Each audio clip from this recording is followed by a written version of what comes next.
Yes, we are live. Welcome to News and Nonsense at Noon. I'm Auntie AK, aka Aquia Jamphy, aka the auntie of all aunties, and I'm here with... I'm Farrah, resident Caribbean queen. I'm Nana, aka the Black Fairy, aka Dark and Lovely. And News and Nonsense, well, because the world is literally going to hell in a handbasket, we thought we'd bring you the news our way. We'll dig through all the news and nonsense out there and give you our take on it. So we're here to help you separate the wheat from the chaff, the sap from the crap, what you need to know from what you don't need to know. However, we still have rules. Nana, what do they need to do whilst they're watching? Okay, you guys, you need to boop the like button now. Please, on entry, press like. That's what you've got to do now. Yes. Go. Also, Farrah, please give them a word of warning about stuff. You must subscribe and you must leave That's not a warning. It is a warning. That's not a warning. What's a witch? I was like, a warning? What's she talking about? Did I not read the script or something, Jane? No. What you must do, please like, comment, and subscribe if you're not already. But also, you can please sign up for our membership. It comes in 2 tiers. To be just friends of us, you can pay £1.99. But to be family and get involved in family things, it's £4.99, which is cheaper than a bag of chips. Thank you very much. And please get involved in the comments, get involved in the discussion. Let us know what you want us to get into outside of all the stuff that we are definitely going to get into. And if you've made it this far, you now need to know that we are sharing our opinions. We are not experts and we haven't had all the time to do all the research. This is the Ultimate Aunties WhatsApp group. Take it how you will. We want actuals and factuals. Ask TLC or Google. Any links shared are for you to go forth and figure it out your own damn selves. Thank you, please. That's it. Hello, good night. Thank you. I love you guys. You're so cute. We did it. Okay, the first. Please with yourself. I'm so happy. So our first story up today. Oh no, let's go in the chat. Who's here? Who's joined us? Okay. Let's get Who was first? You know what? We have to say a big welcome to the family to Rona Dotton. Welcome, welcome. Welcome. Happy Sunday. Thank you. Exactly. Thank you so much for signing up. I'm going to put the link in the chat in a minute. Bardi Gang was first. Woohoo! Well done, Bardi Gang. We have Yvonne in the house. We have Cher with us. We have Ashes to Ashes as well. We have Lady Lyrics. We have Judy B as well. Welcome, guys. Please come in and say hello. We have Dion Morris as well with us. Lovely.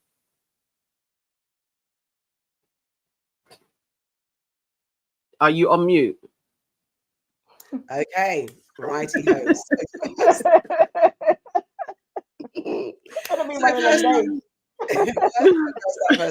We have Russell Brand. Mr. Russell Brand is back in our news. He's been charged with rape and essay. Comedian actor Russell Brand has been charged with multiple essay offences following a Metropolitan Police investigation that began in 2023. The allegations spanned several years and involved 4 separate women. Let me get the story up sorry, I was trying to do that quickly. And so we get a little bit of a news overview of what the hell's going on with Mr. Russell Brand. Thanks to Steve McDonald. We will talk to Michelle Fleury, our correspondent in New York, very shortly. But I want to bring you some breaking news that we just had from the Metropolitan Police here in the UK. The actor and comedian Russell Brand has been charged this afternoon in connection with the following offences: 1 count of rape, 1 count of indecent assault, 1 count of oral rape, 2 counts of sexual assault. Detectives say they began investigating Brand in September 2023 after receiving a number of allegations, which followed the reporting by the Channel 4 Dispatches programme and the Sunday Times. The Met Police say it's alleged that in 1999, a woman was raped in the Bournemouth area. In 2001, a woman was indecently assaulted in the Westminster area of London. In 2004, a woman was orally raped and sexually assaulted in the Westminster area of London. And between 2004 and 2005, a woman was sexually assaulted in the Westminster area of London. He will appear at Westminster Magistrates Court on Friday, the 2nd of May. We've had a statement from the Detective Superintendent Andy Furtfy from the Metropolitan Police, who is leading that investigation. He said the women who've made reports continue to receive support from specially trained officers The Met's investigation remains open, and detectives ask anyone who's been affected by this case or anyone who has any information to come forward and speak with police. A dedicated team of investigators is available. I can also tell you that Russell Brand was in New York. There was a report this week that he'd asked a judge in New York, where there is a civil case ongoing, to pump the brakes on the civil case because there was this ongoing criminal investigation here in the UK. So it would sound from that reporting that he knew things were coming to a head. And as I say, he has been charged this afternoon with 1 count of rape, 1 count of indecent assault, 1 count of oral rape, and 2 counts of sexual assault. Okay, so we have that. And before we get into the responses, Russell Brand has issued his response/rebuttal. Right. Let me just refresh that. Sorry. There we go. Hello. Firstly, thank you for these incredible and overwhelming messages of support. We're very fortunate in a way to live in a time where there's so little trust in the British government. We're very fortunate, I suppose, that this is happening at a time where we know that the law has become a kind of weapon to be used against people, institutions, and sometimes entire nations that will not accept and tolerate levels of corruption that are unprecedented. I'm speaking particularly to those of you that are watching this in the UK. How do you feel about your legal system right now? How do you feel about some of the high-profile cases that are not being pursued and prosecuted? How do you feel that the Southport murders were handled? How do you feel about the government of Keir Starmer? Now, that's just sort of general context. Me, I've always told you guys that when I was young and single, before I had my wife and family, we were just about a shot over there, my beautiful children, I was a fool, man. I was a fool before I lived in the light of the Lord.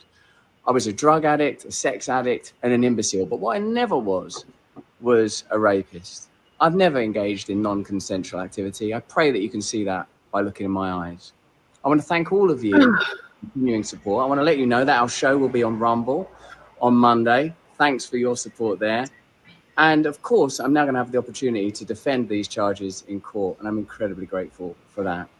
In the meantime, you lot, stay free, and we will be continuing to discuss this matter. Praise the Lord. Wow. Wow. He did it all. Yeah. Oh my God, Nana, he did it all. Nana, he did it all. Yeah. Wow. I was a bit like,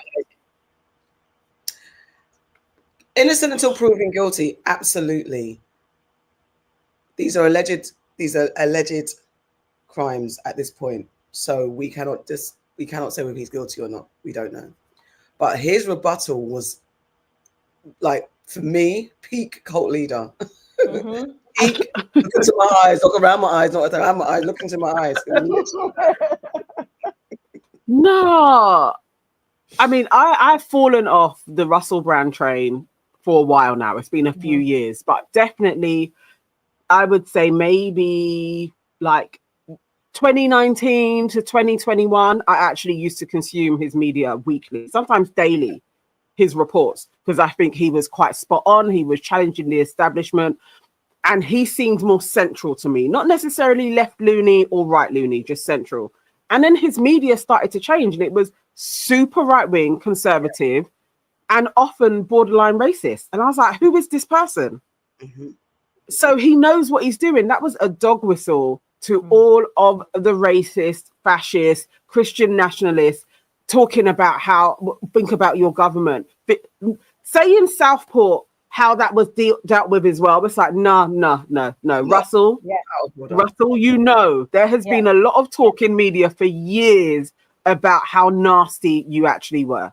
Like, that's known. So don't try and shroud it in some new nonsense like they're coming for you, like the establishment are coming for you, like you're Andrew Tate. Because maybe you are Andrew Tate, actually.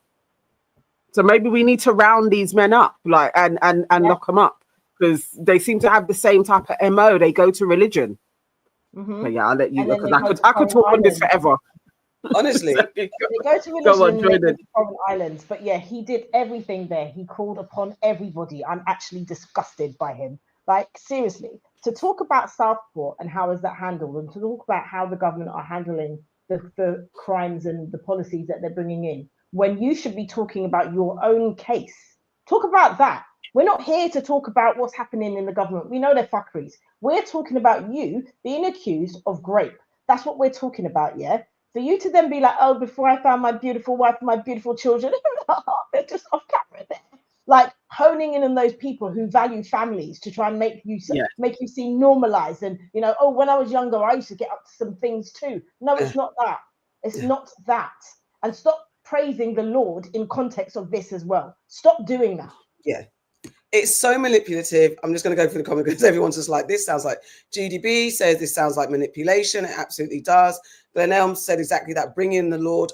Oh, Lord. That was the last insufferable bit at the end. Like you can, and also should people even be advocating for themselves at this early stage? Yvonne White says, talking about these cases is bullshit. Many abusers, rapists, etc. have wives.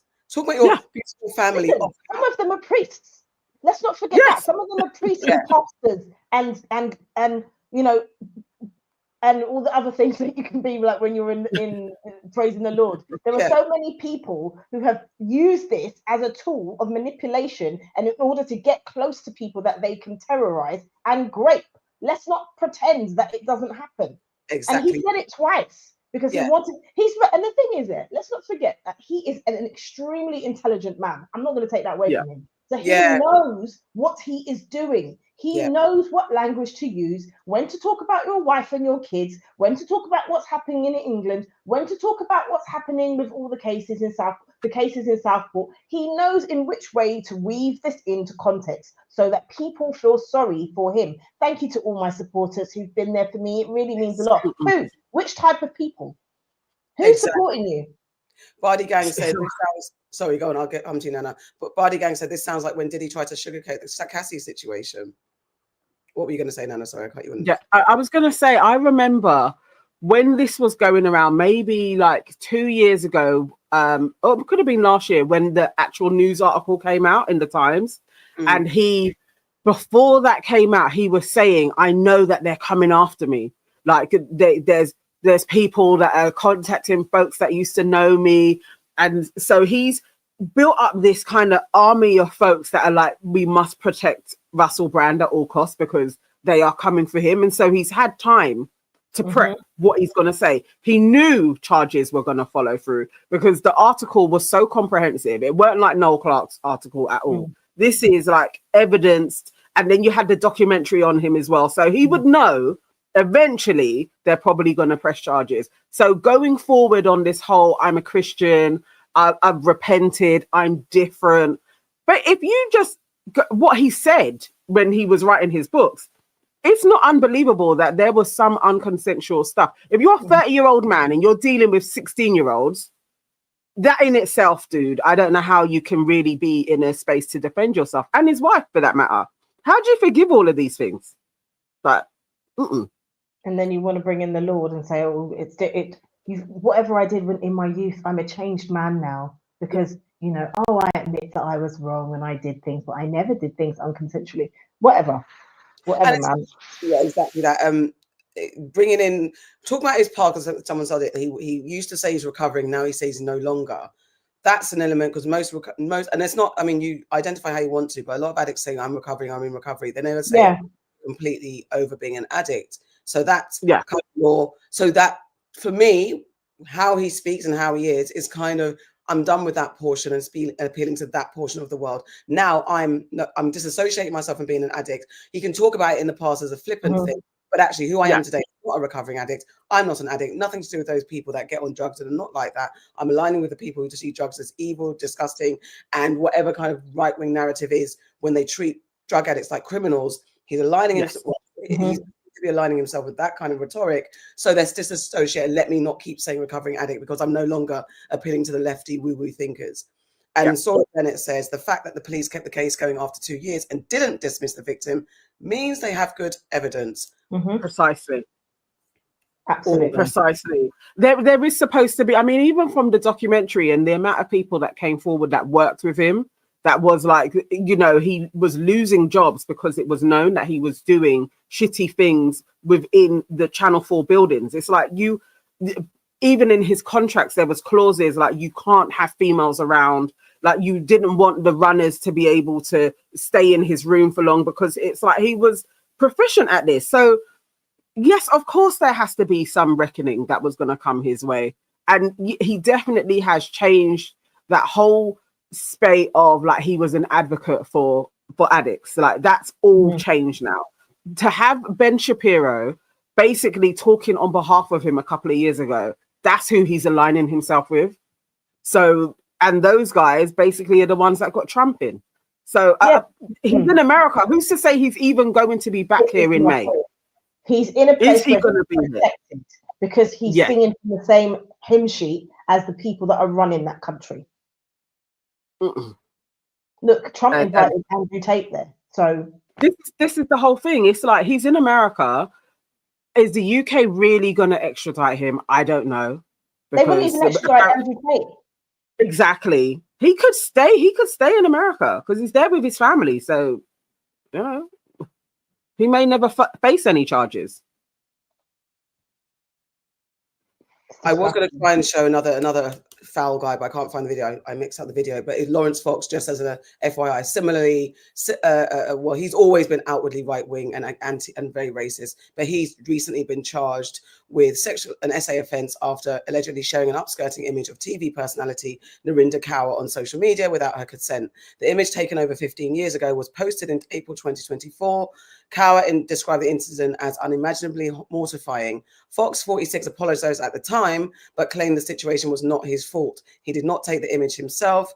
After a month-long investigation, the Met Police charged him under Section 66A of the Sexual Offences Act. He's due to appear at Westminster Magistrates Court on the 24th of April. And I say all that to say there's this group of men who are advocating for the rights of human, talking about them being on a moral high ground, how their way is the right-wing way is the right way, this upstanding white male that's leading the world. But yet a lot of them have these attachments and associations with nefarious behavior to women, which cannot be ignored.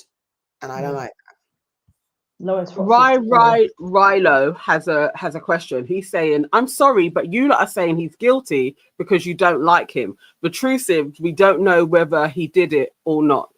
I said that. And I don't know where you got that from. Again, this is the thing, right? You keep on doing this. It's like point to when we have said we don't like him and he is guilty. Like we said it numerous times. There has already been presented evidence in a news article on the Times, and also that he has a whole documentary. I think there may be two of them now, where you actually have eyewitness accounts of his inappropriate behavior and people reporting Russell Brand to their seniors, and nothing was done about his behavior. This has been documented. So definitely he needs to face charges, and we'll leave it up to a jury to decide. But the things happened that is out there that we all know that took place, because there's always been rumors about him in the media as well.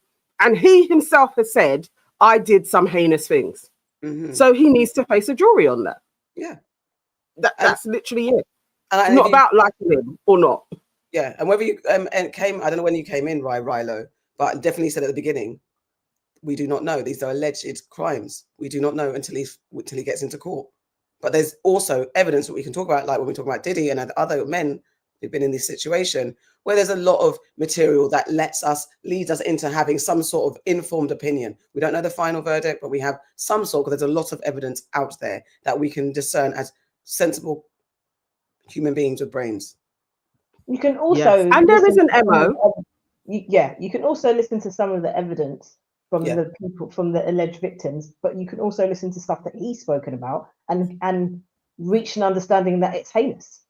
Yeah. Without even having it go to court. You know, there's some things that he has admitted to doing, which is disgusting under any platform. And under any, if you're a human, you can say that this behavior is gross. You can say that. Yeah. It's not about like or dislike. There's places I want to go with this, but this has been on the dock for a little while because I want to kind of speak about. It is this thing, like I said, about men in places of seniority that get associated with how they treat women in this type of way. I don't know if this is a good segue, but I just wanted to talk about the fact that, you know, the Giselle Pellicot situation that happened in France and the case with the men who were convicted, where her husband allowed for multiple men to essay his wife while she was under influence of drugs. And so she was unaware, basically unconscious. Just found this article saying that months after the high-profile trial in Avignon, where multiple men were convicted of abusing Giselle Pellicot, some of the perpetrators are already free and reintegrating into society, raising concerns about justice and accountability. One of the convicted men sentenced to 8 years in prison has already returned to his daily life, while others remain supported by their wives and families despite the severity of the crimes. And that leads, I'll get the video up, but that's also like... They were sentenced to 8 years, but how are they out? Or was that like suspended? Listen, let me just get to this video. But this is also with, see what Russell did in his clip, where my beautiful family off camera and my wife and my kids, again, that dog whistle, my wife and my kids, and showing that his wife has got his back. So if his wife has got his back and his kids still love him, why would we even believe it? Yeah, there's a little bit of a, well, not a lot. Yeah, let me play this video. Okay.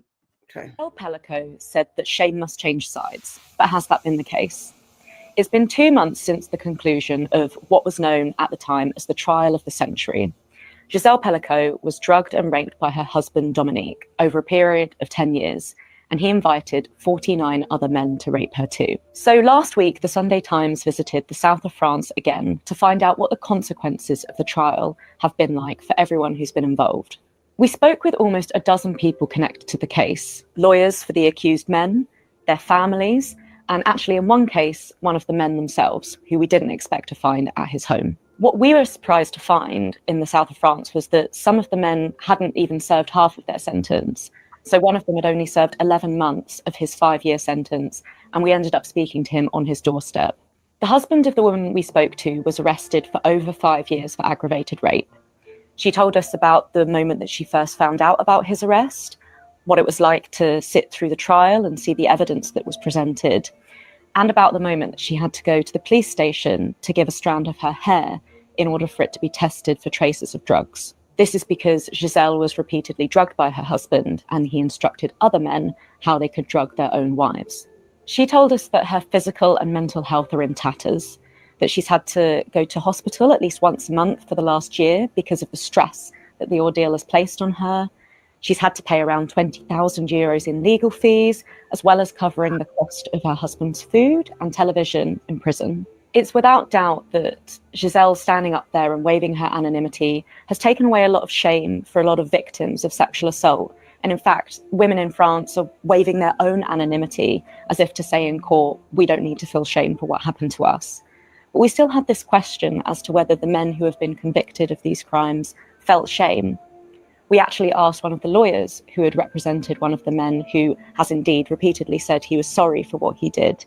And this lawyer said that he reckons around a third to half of the men were genuine when they said that they were sorry in court. I think a lot of readers will be shocked to hear that the woman told us that she no longer feels sympathy for Giselle. She told us, wow. I'm going to shock you with my answer now because I'm a woman. At the beginning, yes, I did. But the further the trial went on, the less I did. As far as I'm concerned, there are things about this story that I don't believe. A lot of the women are still standing by their husbands. Either it's because they genuinely believe that the men were manipulated by Dominique Pellicot, or it's because the men have always stood by them, and therefore the women say they're going to stand by their husbands now. Yeah. Oh my God, it is. It's a crazy situation, mate. I don't know. I don't know how they do this. And again, I have read that as well, that she is still kind of seeing her husband, and I don't know.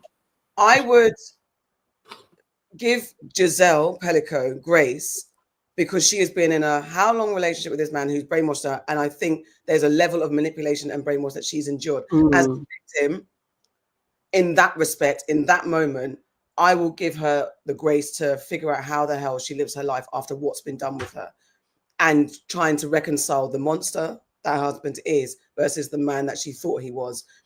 I kind of would like to give her that space to figure that out. Who am I to judge? Because I have no idea how I would be after that. But women Delon has said it. It's Stockholm syndrome. It literally is that in itself. Yeah. But yeah, go and carry on. No, that was it. So I'm just like, I don't know. But then maybe as I was speaking, I was thinking, maybe I'm not allowing that for the wives of husbands. That's what I thought you were going to say. Yeah, and I was going to say I would give them grace too. Yeah. Because they've probably been in a similar sort, maybe not like they weren't abused or anything like that, but they've had one representation of their husband and this person who they've been with for a number of years and have built a family with. And then they've had to endure other things. And now they're living a new world. It's very difficult, as much as we might all like to think that, if a person that I love did something horrendous, I would just cut them off straight away. You may not cut them off straight away. And if they're crying out and they don't have anybody else, and I mean, look, they've got to pay for their food and all of that stuff in prisons. It's not like here, it comes out of your tax money. Yeah. So, maybe they feel obligated to do something. Yeah, as I was talking, I felt like that. Body Gang says, but how much grace can we give? After a certain age, we have to be realistic. You know what I think? So there's your kind of like family ties, but there's also society's responses to sex crimes against women. And especially when it's like prolonged, or there's a level of like unconsciousness involved. I do find that people are a bit like, but they don't really know. Like, it's like you weren't really there. So we get so used to just seeing women as bodies that can be used and abused in various different degrees. And then if their consciousness is removed from it, it seems like people are really able to actually be like, but how bad was it for them if they weren't conscious to it? And that seems to be the problem of this. I think there's, within even the wives, you can be like, but it's not a standard, neat packaged great case. And that's a problem as well. Yeah. Celine Dillon says, also Christianity may have played its part in being forgiving in order to be a better person, and piety gets you into heaven. And then Sora says, I know there is an ongoing case like this in South Korea where an idol and 2 other guys were caught being on chat like this, where guys take pictures, videos of their significant others. Yeah, it's interesting because like I said, at first I was like, how can you? But it's exactly the same thing. If Giselle is going into the prison to still look after her husband. And you do hear this thing where victims or families of people who've been murdered say, oh, I've forgiven that person. And they're like, well, they'll pay for it in the next life. I don't know. I don't think I'm that mature, in all honesty. I think I'm a slit your throat kind of girl. That's the thing. I know there's so many people involved in this as well. So just by the sheer numbers, there are going to be a whole load of men who were just left by their wives as well. Absolutely. And then within that, you're going to get the ones that will stick by it and may be able to reconcile, like, oh, maybe he only did it once or twice. Like, there's always some type of excuse that you can give. But I think it's a demonstration of the sheer lack of respect and sovereignty that we give to women's bodies, that it's like, well, it can be used in this way. Yeah, I think you're right about, the point that you made about the unconsciousness of it all. I think you're absolutely right. And that's why like the date rape thing is such, people don't see it in the same way as a violent rape, because it's like, when you were unconscious, like, how is it really affecting you? Because you violated my body, conscious or not. So there's that is because I was thinking, like, how do you move on? How do you reconcile? And I think, as Rebecca Cook is saying, I guess it's part of the healing process. She gets to decide what she does next, and it's no one else's business. Yeah, it's no one else's business. In a case, I'm saying "but" in quotes, so not to undermine that point, but a case that took the world by storm, because not often that things that happen in France takes over the world by storm in that respect. This was a very unprecedented case, a crazy situation, and the amount of women in France that were protesting because yes, they have been feeling like men don't get held up enough and held accountable for these situations. There's something going on in France and around the world, as we well know, where they felt compelled to actually speak up. And the fact that she waived her anonymity, that is also a big thing that was celebrated and felt inspired and empowered by. So there's something in that where actually, do we have a space to say, no, women, no, you cannot take this stance, because actually what you're doing is helping this system continue, and not to be horrible or insensitive, but actually, how do we then educate them? And I guess it's like going into their house and saying, you can't stay with this man because he's actually bad. That's not realistic. But what do you do in order to maybe wake them up? Or is it okay, absolutely okay, and not to go around in a circle, but is it absolutely okay for them to take this stance just because in their world it makes sense to them? But what about the knock-on effect for the rest of the world, and what are they setting an example, especially if they have children, boys? That's a lot of weight to carry, isn't it? No, I get it. I'm just saying it's a reality, because if women when we see like women being called pick-me's in the end because they're standing up for something that a lot of women are going against, what do? How do you then? Do we actually not say it's okay, it's up to them? Do we actually say, no, that's wrong? Do we put it out there that they should feel some type of way about this? I think for me, you need to have empathy. Okay. And that's why it's not as black and white as saying she's in the wrong for even talking to her husband, because she's been through so much. And that might be, like someone said, part of her healing process. She could be talking to him and trying to figure out what made him do it. She could be going there every week in, week out, asking him questions and trying to get some sort of resolution. She could be trying to figure out what happened to her when she wasn't conscious. We don't know what the situation is. So that's why I said it's a lot of weight to put on her. I think what's important is when people do these heinous crimes, they are punished for them. And they're not held behind closed doors. They are publicly shamed, should I say, and publicly sentenced, so that people can understand that this is wrong. A woman's body is not something to be controlled or manipulated. You can't get away with doing this stuff. But yeah, those are kind of my thoughts on that. Yes. I think there is, I think because we are really in a very like individualist time where people can be like, for me and my family, I want to do this. Yeah. But I think that's a part of the problem with society. I do think because of the case was worldwide, I think there needed to be some type of solidarity with victims and actually making a mass protest in that I can't be seeming to support my husband at this moment in time. Yeah. And I think that that you have wives being like, okay, cool, I don't agree with everything that happened. I don't believe everything that took place. It seems very convenient then to stick behind your man. And I do think that's a problem with white pathology. Like a lot of white women will just excuse what white men will do and support it. And that does have a knock-on effect for how society is viewed around the world, especially within the Western world. So I think we can criticize this. I do think there is something to pick apart. And I hope within white spaces they are having discussions on the women actually supporting their husbands when something so disgusting has taken place. Like I'm hoping that they are talking about that. Like what is that within us that we are okay with this, and we have hundreds of years of evidence that we have been in support of some heinous things that our husbands have done. That I would like that to be. Yeah, I hope they're discussing that. In response to to this comment, Ceylon Delon, my worry is the way older pick-me's condition the next generation of young girls to be the same. It's insidious. We see it society-wide. And I wanted to share quickly, because Sherry Shepherd had Jonathan Majors on her show, and this was the moment. Wow, he's been everywhere, hasn't he? He's done the rounds, boy. He's on a journey. Sorry, for some reason, I think Aunties has lost our... Yeah, we had our 6 months. Oh, okay. So we're back to.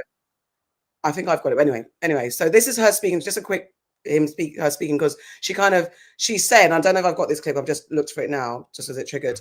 She said something like she wants her sons to look up to him or something like that. She said that. I don't know if it's in this clip, but it speaks to what Celine Dion is saying. Back, I believe it was March 2023, and you would. Yeah, 2 years ago, you had started Marvel's. You were in Marvel's Ant-Man, and you came here and you were promoting Creed 3. Yeah.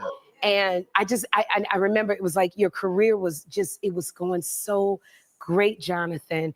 And in a matter of weeks, your entire world had changed. Your name was in the headlines. Your legal battles were playing out in front of everybody. In the end, you got convicted of assault and misdemeanor assault and harassment. Yeah. Now, here's the thing. I know that legally you cannot talk a lot about the details of what was going on. Why? But while it was going on and you were going through all of that, how were you feeling? I think I just got to say thank you so much for having me here. And how was I feeling? I was feeling,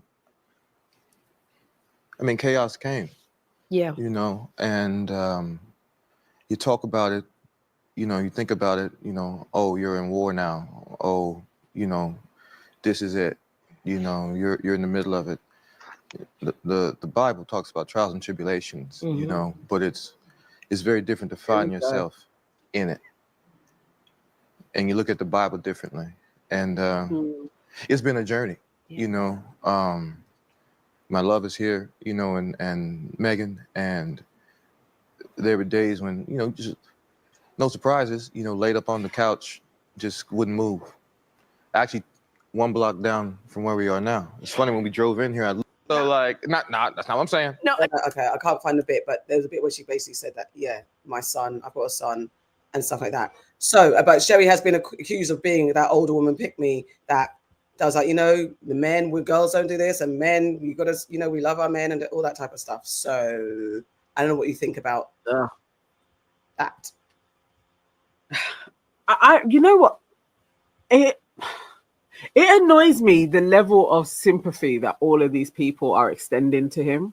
Yeah. And I'm not against him going on platforms, but I actually really want them to call him out on a lot of the bullshit that we saw and was presented with. Like, it's all a bit of like, how do you feel? And oh my God, I'm so happy for you and your love. And bro, like, can we have an adult conversation about this? Like, truly, like, so I want people to ask him, what did you mean by you're looking for your career and it was a white woman? Like, what was all of this? What about the text messages that have been released and the audio where it's like you are saying that you're using the word aggressed, but what took place? Like, real conversation. Like, how aggressive are you? What are you doing to remedy that so it doesn't surface again? Are you going through an anger management program? Like, what are you actually doing to make sure that you do not make these mistakes again, other than reading the Bible and going to church? What are you doing? I think a fucking conversation. He's been on this tour. He's been on this tour. So it's that finding the balance between, as you said, being allowed to speak and not being, because if he's showed remorse and he is trying to change, we're not in his room, data, we're not in his mind.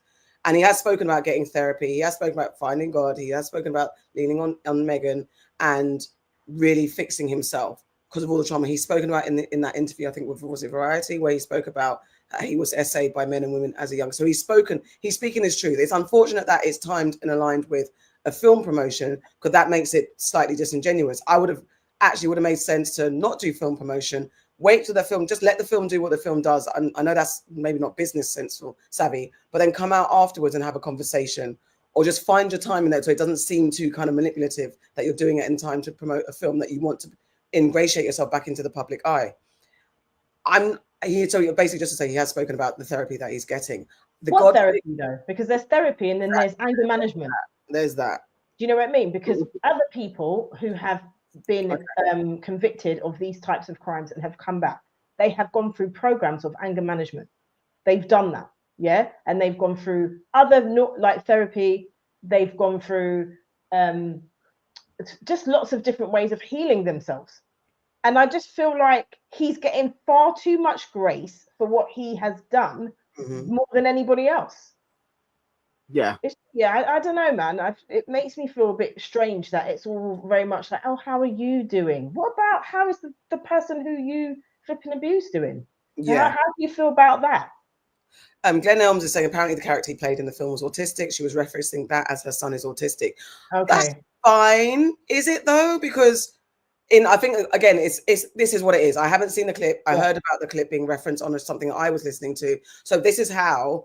Well, we've said that aunties don't have time to do all the research. I don't have time to do all the research. Maybe we don't know. Maybe she was referencing the character and that she but but there's still enough room for it to be pulled out and disseminated in possibly the wrong way. So you must be very clear about what you're saying as well, because even that, he's autistic, my son's autistic, and apparently the guy in the film though is also not right. I haven't seen it yet, but he's not correct. He goes off on a kind of crazy off-key kilter tangent. So just being careful with what you say. But yeah, that's a clarification that I didn't quite know. So hopefully that's true context. It might even be the right context. You know what? Again, it's so similar to the other things. It does feel like, especially a black man, when you've been violent to a woman, there is you don't get the punishment. Like it's so easily forgivable. And I think even that he lost Marvel and lost various jobs, there was still swathes of people being like, you know, maybe he can be given Marvel back again. Like maybe he'll get his job back again. There are people advocating for him all the time, and it's the same as Dr. Dre. How do you, in front of people, punch and kicks a woman that people know of, but nobody cared about it? Like he didn't lose anything. It's that type of shit. The Grammy Awards have a Dr. Dre award. Yeah. Like, it's wild to me that everyone's just brushed that shit under the carpet. And what I was listening to, actually, let me big up the read. It was Crystal who was speaking on this.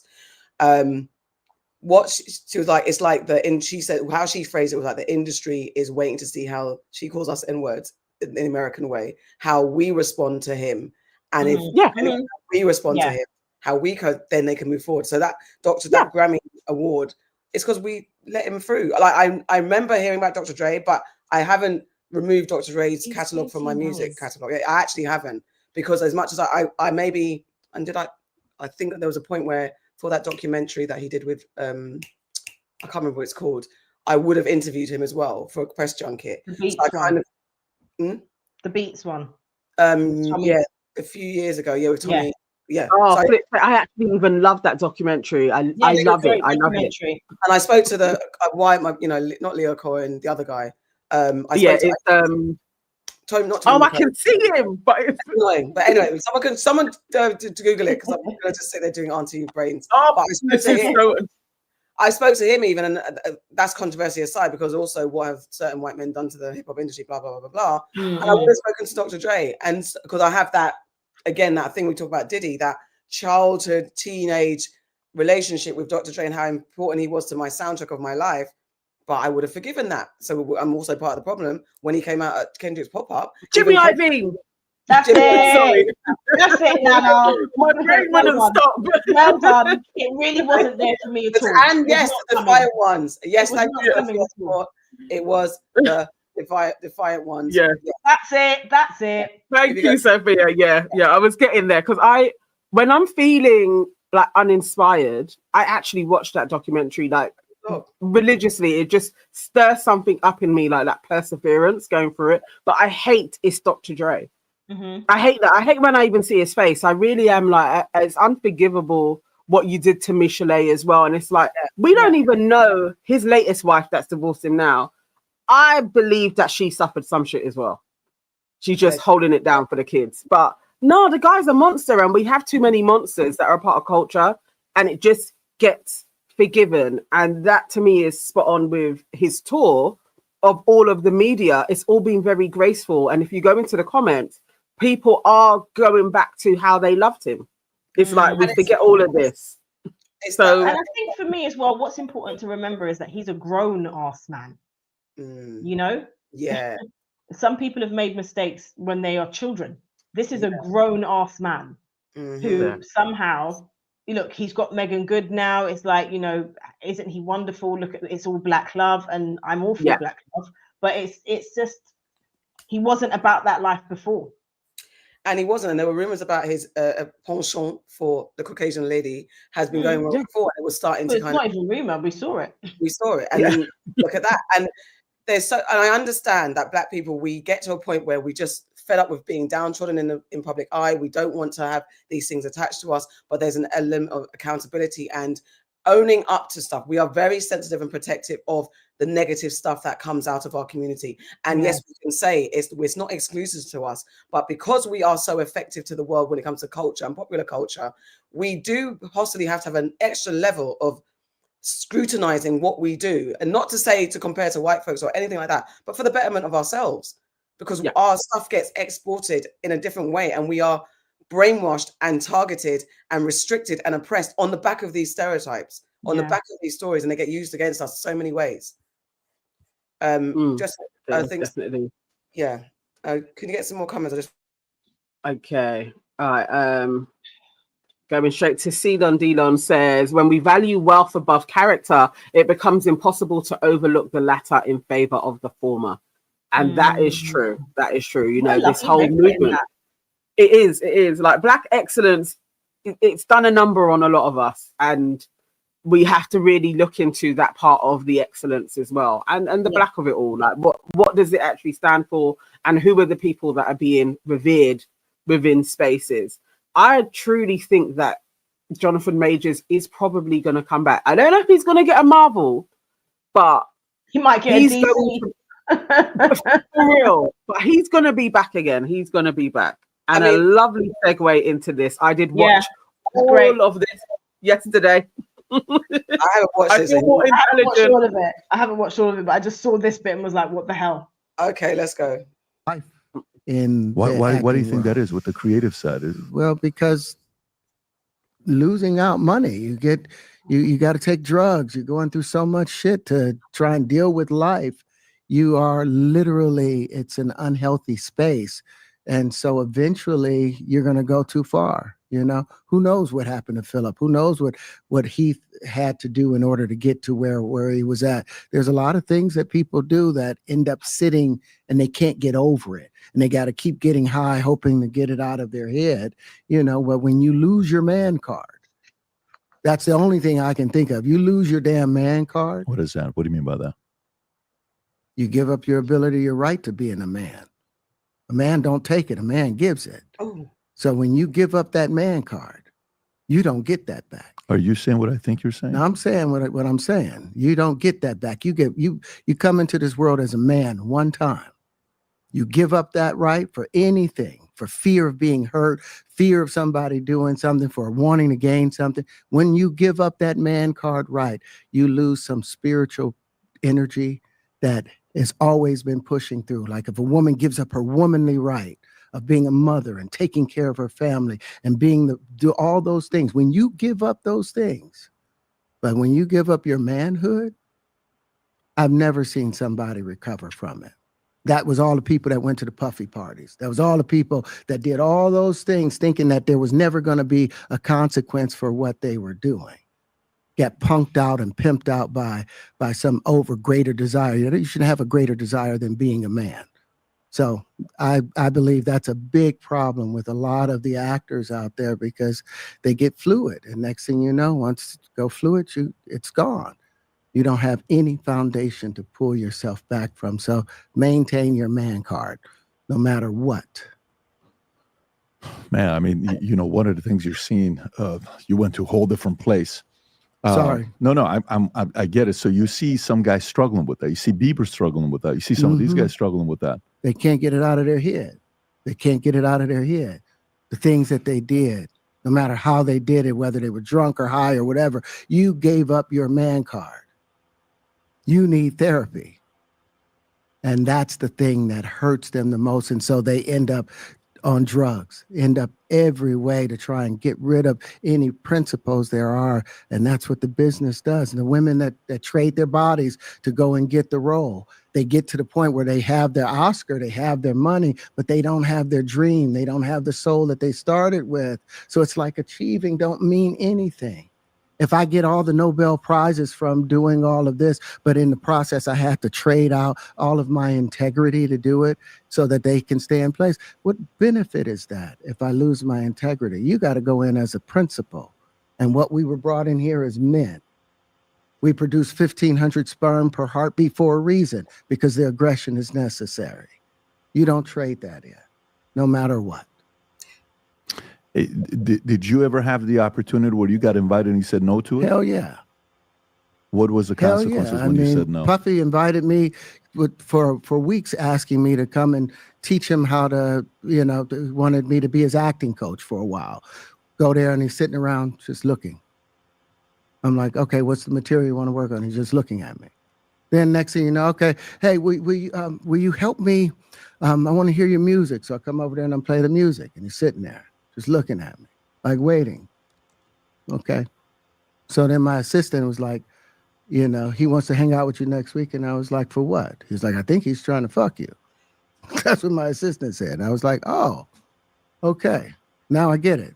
So now no more communication. Now you know to be hands off with somebody. A number of producers come in to make the approach, and you threaten to punch them in the mouth, or threaten to knock their head off for talking to you or looking at you like you're a woman. When you approach a real man about his masculinity, you're going to get a real reaction back.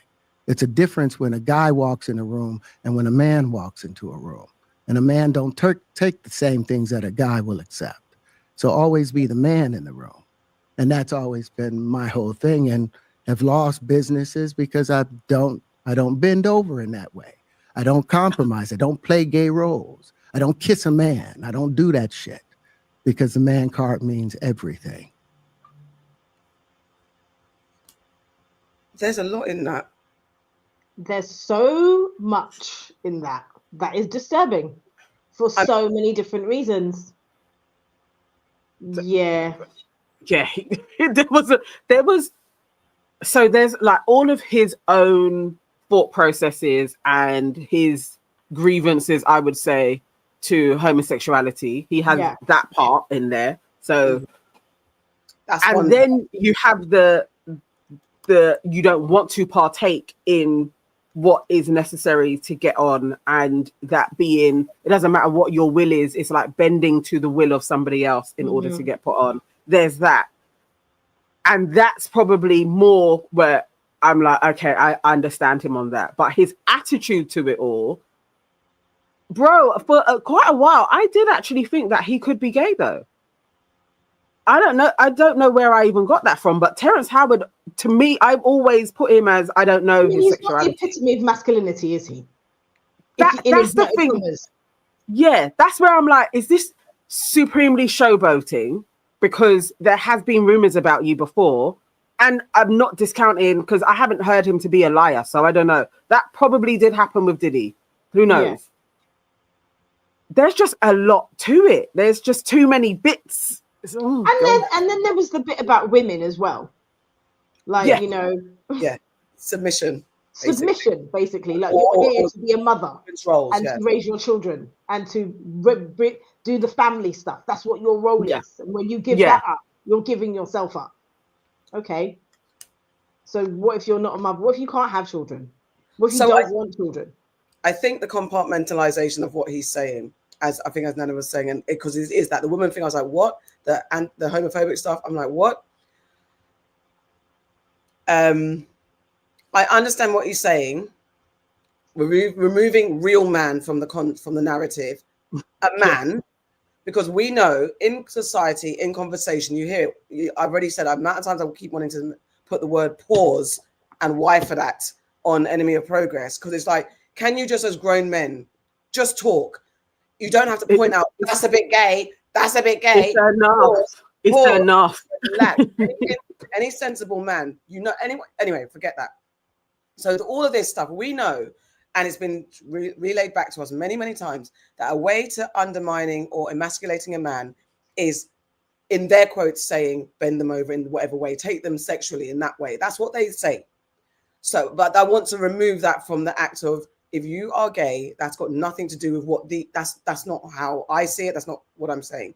But this is what it seems like the men who are straight have their biggest fear is being taken over sexually. So that's what he's saying in regards to, if you want to debase a man or make a man feel, a straight man, let me make it clear, a straight man, make him feel like less of a man for whatever his rules and regulations are, what it means to be a man. The way you do that is to take their sexuality. And that's what they use. You see it in hip hop lyrics all the time. All the time when they're coming at each other, they throw in some sort of rape of a man. That's what they do, in other words, to undermine them. That's what he's talking about, selling your soul in the way that most men, straight men, fear. And that's what he's talking about in that respect. If you're willing to let yourself be taken over in that way, then you're willing. Then how he's saying it is fucking wild, and I can't. How he's saying it is bad. I can't get past how the homophobia of it all. I cannot get past it. Like, we're here to take, to give. We don't receive, or whatever the fuck context he said it in. Like, El Michelle says, "I'm so confused. Did he say something that was homophobic? I'm so confused." Yes, yeah, go on. Yeah. He did in his inference. It's like, yes. But as you were talking, I was like, actually no, because I kept on referring it back to a woman, and this is also practice that is used in war. In order to break somebody, it doesn't matter, man or woman. This is what you do. You involve grace within a scenario. So even if it is a gay man, if you do not want consensual with this person, it is the same thing. So removing all of that, but there was, how I was hearing him, there was connotations of homophobia to what he was saying. If we take that out, it doesn't matter. Any man, in situations, if you feel that you have to compromise your boundaries in order to get something, man or woman, that is a practice that is used in Hollywood, it's used in war. This is not okay. So that's what I'm getting, actually, going over everything he said. That's factual. It doesn't matter whether you're gay or straight, actually. If I don't want to sleep with Diddy, I don't want to sleep with Diddy. And if I feel like I have to sleep with Diddy in order to have a career, that's an abuse of power, and that's great. And that seemed to be what was alluding to a practice that is taking place. Like, the producers are after it. Sorry, I'm just reading Bardi Gang's comment. He did start off by saying, "You know what I mean. I don't subscribe to," like, he made references. He didn't outright say anything that you could say that's homophobic, but he definitely made references to things that were homophobic. He did. And that's the part that I feel. That's why I feel conflicted, because I agree with what you said about, if you don't want to sleep with someone and someone's forcing you, man, woman, whatever it is, and you feel like you need to do that, that is an abuse of power, and that's just basic abuse, right? I agree with that. But it's the way that he said it makes me feel super uncomfortable, just like the things that he said about women in that statement made me feel very uncomfortable. Ceylon Dino says, imagine if you're a man that has been raped. He's saying they are now not men, and that's what's inferred in the mention of Bieber. That's the part that's also dodgy, because but it is filtering it, and I don't want to do, let's put that aside, but the core message and the core thing is, when you see these people who are struggling to recover from what they've been through because of what was taken or what they thought was the right decision to make, because there's some people that went into it like, I will do this because I want to get ahead. But there were also some people that went into it because that's what they were into. I'm just saying, I hadn't, so there's people that went into it because I want to get ahead and I know this is what's going to be on the table. I'm going to allow it. There's people that had it taken from them in a way that they weren't prepared, like especially those who are younger and underage.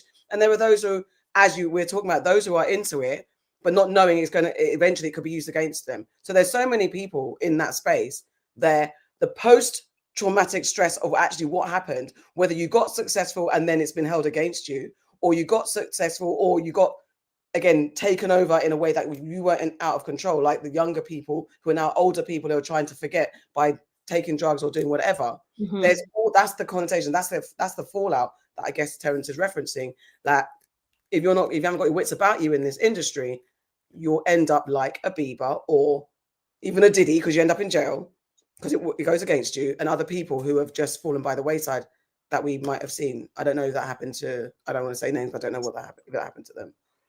I think it was also his tone. There was a lack of empathy. It just felt like they sold out. Like it seemed to remove really the predatory nature that a lot of people suffer under. It was kind of like, all you got to do is man up, and it's like, no, that isn't it. That isn't, and that's the lack of. But he does that a lot. So when you watch if anybody wants to watch the whole thing, because a lot of it is firmly on his whole, I've figured out how to create another world and how to improve this universe stuff. a lot of it is always like, I know, I have all the answers and you guys don't know. Yeah. So he talks with such an arrogant edge on everything that he speaks about. It is hard to listen to him because it is like, Terrence, like, I don't know, where's your humanity? You've really gone into God complex. Like that's where he talks from. So all of it is like, actually, you're absolving a lot of people from their crimes against folks by being like, all you had to do was stand in your masculine. Okay, bro. Absolute lack of empathy. Yeah.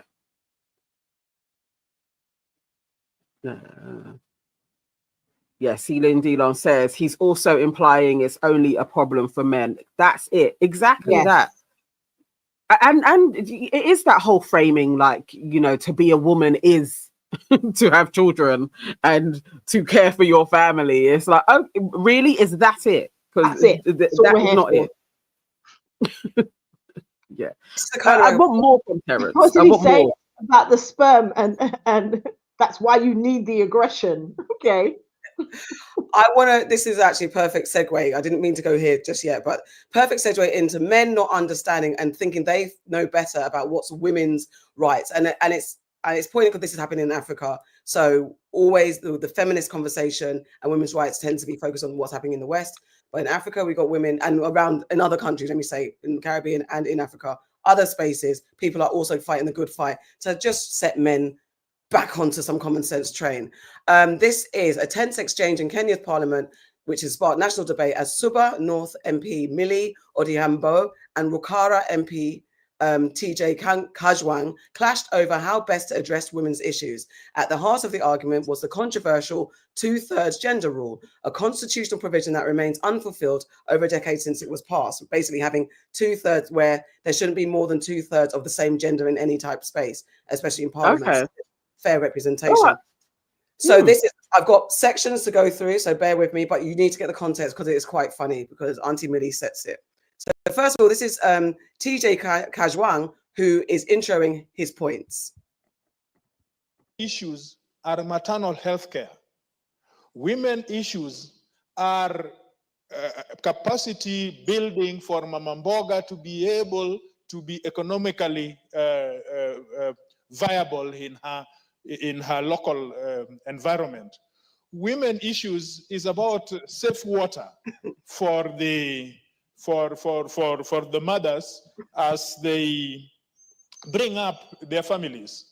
Women issues, it is so simplistic in my view, and this is really advanced by the political class, by the elite, who would wish that representation is a woman issue, because those of us who are... So he gets interrupted by someone who wants to clarify. So hold on a second, let me get to the number, because already he's like basically saying women's issues aren't that deep. It's about water and mother stuff. So this woman comes up to clarify why they're here in Parliament. In her capacity. So when we are urging and promoting this NADICO report to have the 2/3 representation, we mean women are peacemakers. With women on the table, we have the discussion. We are very much in order. If we miss the representation of women on the table, our issues will be forgotten, Mr. Speaker. So that's her explanation, like why they're there. So TJ comes back to further explain what he believes. Let me get to that point. It's hilarious. Men are funny. Men are actually very funny. In which we are forcing the law to do something which is out of ordinary. We are forcing the law to create a situation in which our mothers or our fathers produce more women or more girls to be able to effect these 2/3. It is impossible. We cannot use the constitution or legislation for that matter to create that situation. It must be something outside, something biology, something outside the law to be able to provide. And did you remember, Mr. Speaker, come to think about it, that this issue is about 2/3 representation in Parliament. How about 2/3 representation in civil service? How about 2/3 representation in the economic sector. Why is this aberration about representation? So that's what he's basically arguing. There's no need because we have men that can speak on all issues. We don't need or anyone. But we don't need the women in there to make it up, because in certain industries, it's heavily weighted in different directions. But Parliament can also be a part of that industry as well. And so here, Auntie Millie comes to set things straight. Forced me to go this direction. First of all, I'm very disappointed that he originally comes from my constituency. I am also disappointed that he's actually our grandson in Kolo Kanyala village in Rusinga Island. I am disappointed that he's my protege as a law student. He actually, together with Honorable Chilo Ayako, used to study my notes. And that's why he has passed and is excellent. So I am disappointed that he has such retrogressive ideas. It means I didn't do my work well, but there is still room. I will do that work to change his mind about this. Mr. Speaker, I want to also apologize again because of all the factors I've indicated here for the next things that I'm going to say. That Honorable Kajwang, we may be educated and even have PhDs, but there are factors that cannot change. One of the factors that can't change is that as a man, you have never had periods and you have no clue what it is like to have periods. So please don't talk for me. Honorable Kajwang, you have never carried a baby for 9 months. Maybe there, me and you are the same. But most of the women here have carried babies for 9 months. So you cannot talk for them. They know what it is to labor for 9 months. So don't talk for us on issues of women. Don't purport to know issues relating to women. Mr. Speaker, it's the same way. I cannot talk about wet dreams because I don't know what it is like to ejaculate in the night, Mr. Speaker. Mr. Speaker, we are all very different as men and as women. And therefore, let us keep our lane. Let us love our brothers. Let us love our boyfriends. Let us love our husbands. Let us love our uncles. Let us love our fathers. Similarly, please, also love your sisters, love your aunties, love your mothers, love your grandmothers. It's not a competition. Everybody knows that the world is skewed against us. What I'm telling Honorable Kajwang in a very crude manner is that you are not wearing my shoe. Only the wearer of the shoe knows. Mr. Speaker, I've said it here in this house before, that there were days that if I were to come here to debate the House on a critical issue, I wouldn't even come here. Why? Because I would be in a pool of blood. Because I would faint. I was being admitted in hospital every month for 3-4 days. Honorable Kajwang has not had to go that. And you expect me to go out there and compete equally with you. There is a load that I'm carrying as a woman that you have never carried and you don't know how to carry. And you will never know to carry because you have the privilege of being a man. The same way in the US and other countries, there is white privilege. And so a white person cannot lecture a black person because you have not lived the shoes of a black person. In the same manner, a man cannot lecture me about being a woman because you don't know. And if you actually look at all the things that bedevil women, they start with men, menopause, menstruation and all that. Even though we love you and you are a necessary evil in our lives. That's why we marry you and you have you as boyfriends and all that. But you are a necessary evil. There's more. I just wanted to like... I love her. I love her. I love her. I needed to see his face more. Oh, me too. That was brilliant. That was brilliant. Menstruation. The best. She said all the facts though. That's all the truth. That is literally, and even the fact that they're quibbling over 2/3 rule, and you're like, it shouldn't even be 2/3. Is so wild when the population is still in most places, it's still like 51% women to 49% men. So at least you should be trying to work towards a 50-50. Exactly. When you're talking about representing the country, should we not be trying? That should be the aim, no? Like within. what the hell? Like, this is crazy. On all things, we don't need them here. Like, the audacity. Because all women's issues are, it's just women's health. It's just the water. What? So water don't affect men? No, that's a women's thing. Like, no, because it's the woman's issue to make sure that there is clean water for the man. Right. He was really like, that's it though. He couldn't think of anything else. No, it's just women's health and clean water. Basically, that's all you guys are going to come in here and talk about. But was you not trying to study her notes though to get through law school? Right. Did you not get educated from her, you punk? I love that. I didn't do my job properly. Like, no, she was wicked. Tried today. I love exactly. By Riley, she started up and turned up the fire. She's like, "Do we can we talk about the wet rings?" Like, okay, I can talk too. Exactly. I love it. I love it. That was great, and actually needed, and more men actually need to watch that as well. Like, if you just go through our comments on people sounding off about Kevin Samuels, it literally is, you actually have no idea truly of what it is to even be a man, and what a man needs to encompass to relate effectively to a woman. Like, there has to actually be more of an education so that a lot of men actually know what a woman, what it is to be a woman, and what we encompass and what we go through, because our months are different. And to simply be like, well, if you want equality, you can fight in our spaces. We are walking in different machines. And if you don't know that and you just think that we want to be in your machine, it's actually not that. We're just different. It's just equality doesn't mean the same. It's that we can be who we are as women and you can be who you are as men, and we can roam this earth equally together. Nobody needs to be oppressed. It's just that simple. Okay, again, nobody needs to be oppressed. I have to go back to here now, because in that, it's a different story. I was coming to Birmingham, but we'll come to Birmingham in a second. In that, there's been a discussion about Black men vanishing from HBCUs, with UK universities showing a similar trend. Black men are becoming increasingly underrepresented in higher education, both in the United States and the United Kingdom, by the way.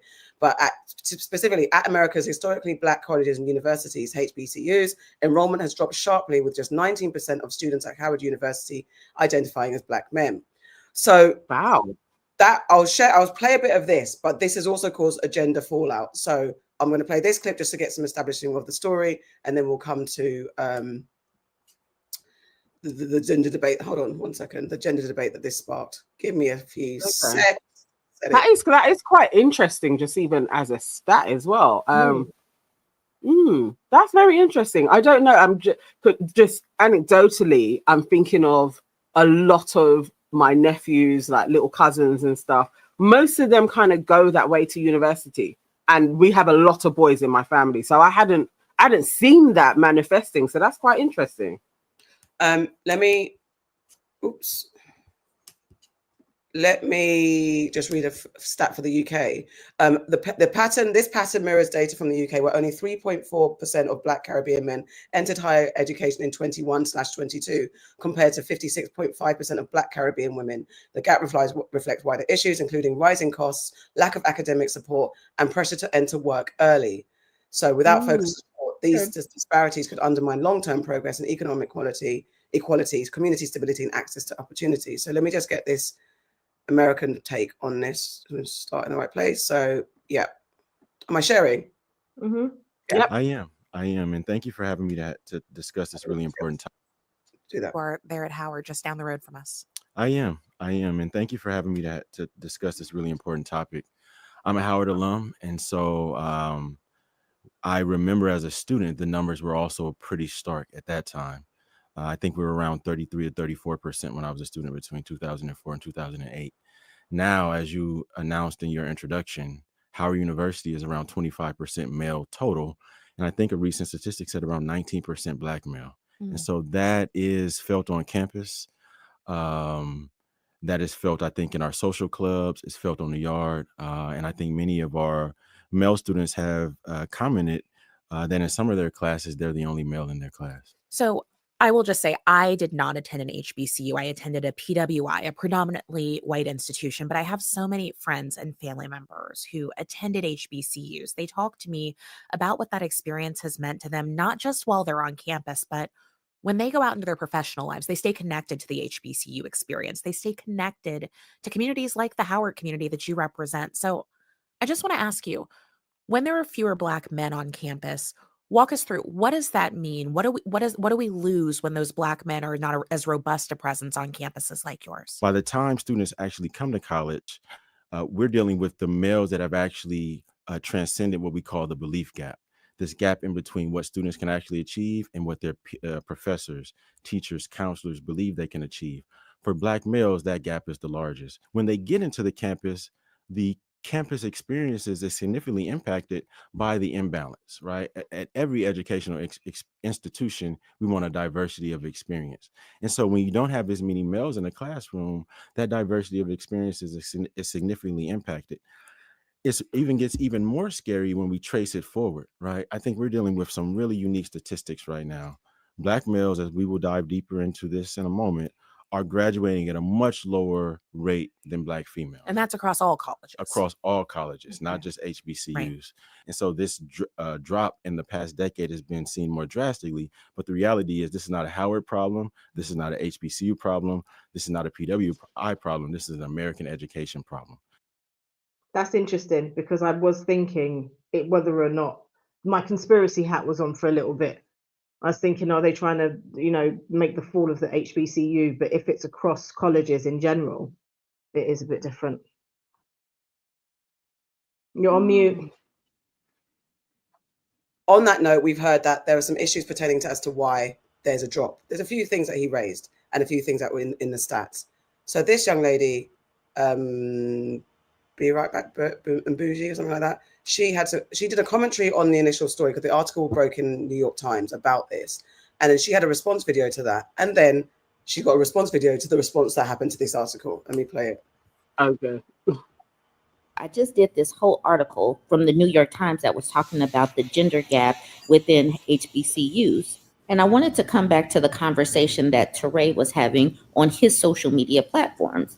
So you see right here, it says Black men are not attending college. And he says college is crucial. So he was having a conversation about Black men not attending college. So it's wild to me that the conversation shifted from Black men not attending college to what Black women were doing. Like this person, Pygmy, says, succeeded in socializing the Black community backwards. Educating Black women was not for our empowerment, but for the detriment of the Black family. If Black women are always intellectually, financially, and socially superior to their partners, how will they ever submit? And she continues with, which leads to the resentment, division, and hate we argue about on those stupid podcasts. So when I was in high school and I was getting ready to go to college and I put in my one application, I literally only applied to one school. I was not thinking about the Black family overall. I was not thinking about being intellectually, financially, or socially superior to Black men. I was a teenager and I was just looking to extend my education and my opportunities and to get out of Oklahoma because that's where I was born and raised. I looked at college as a way to get away. These people that sit up and look at those of us that are educated and try to assign things to Black women as something to impugn our character when most of us were just looking to succeed or get out of our environment or just, it was a natural progression because our family said so. So I don't know why it's an indictment on us and why talking about Black men not going to college needs to be a reflection on the Black teenage girls who actually applied to college, went in and graduated. That has nothing to do with us. There's more that she says, but you get my drift about how it's so true. I always wonder, and sometimes I feel like that feeds into the resentment loop, because can we just stay focused on, I would love to hear from Black men who know this or have experienced this, why they are not going. Mm-hmm. Because I too know why I went to university, and it's basically similar to what that girl said. I was not thinking about meeting my husband there. I was not even thinking about a man. I was thinking about I need to increase my education, not thinking about a family there. I'm literally 18 years old. Exactly. Like that is, I'm not thinking about society constructs or anything like that. I'm thinking I've finished my A levels. The next thing you do is you either go to work or you go to university. These were my options with my family. I was like, I want to move out. I'm going to go to university. And I damn sure I'm not going to a university in London because I know I'm not going to be able to afford it. And my mum's going to make me stay at home. So I moved somewhere else. That was the parameters of the thought. That's it. That was it. When I went to university, I was already living, I left home early and I wanted to better myself and give myself better opportunities. And that is why I went to university and paid for it my fucking self. Do you know what I mean? Whilst working full time, I did that so I can make a better life for myself. I had no kids at the time. I wasn't thinking about children. I wasn't thinking I'm going to get a man from university. It was nothing to do with that. Ridiculous.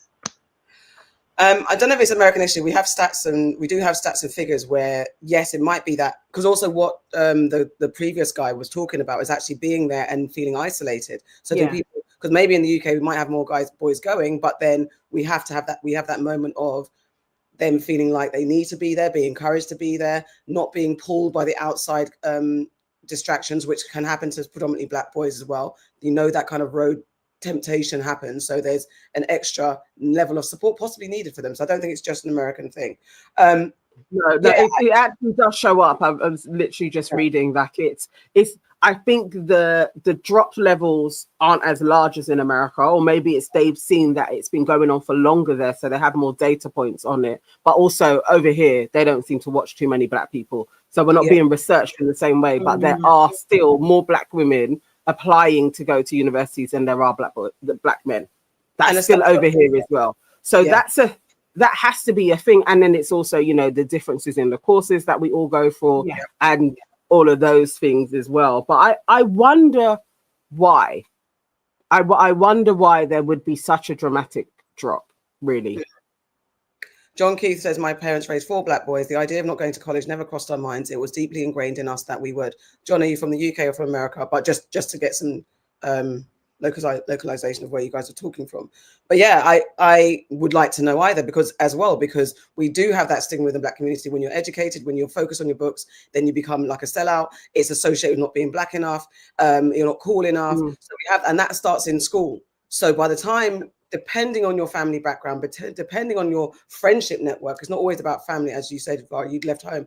I know my mum told me to go to university. I never went because I don't know, I didn't have my mindset. Me and my friends were not on going to university. That wasn't our group. I went after I had a child. So me too wasn't thinking about the family unit when I wanted to educate. I didn't even know what I was thinking about. So I guess to the point of blaming women or girls at that point for going into education and making men feel inferior. That's one thing. I was the first person in my family to go to university. There you go. The first person.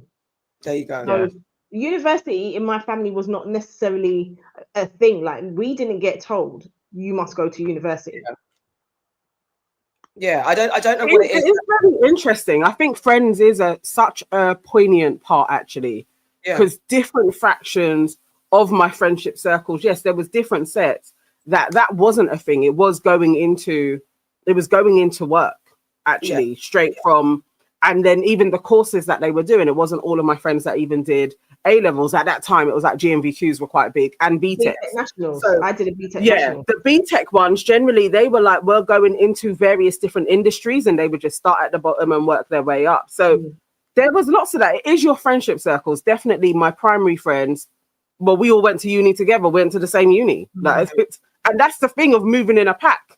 We was like, all right, it covers all of our courses. Yeah, this is where we're going. We're all going to live together. It was just that linear. We're not thinking anything. We all could have failed while we were there as well. But it's one of those. So it's interesting because I wonder how it works for boys, what they're doing, how they are working it out. I think it's the courses. You hit a point there. I do think it's the courses that you take in college as well. So for college for us is like the last 2 years of school for Americans. But I only did a BTEC national diploma because at that time they didn't have A levels in performing arts with necessarily what I wanted to do. It was like after I started, They had it in theatre studies, they had it in those things, but at the college that I wanted to go to, the colleges, should I say, that I wanted to go to, that was what was available. So some courses didn't necessarily lend themselves to university as the next step. If you got a good grade in a BTEC National Diploma, it was equivalent to 2.5 A levels. So you could go on to university. But I think it's 2.5 A levels it was equivalent to. But if you're in university and you're doing a GNVQ or something like that, you may have had to have something other than that past college to go to uni. It's it's very interesting.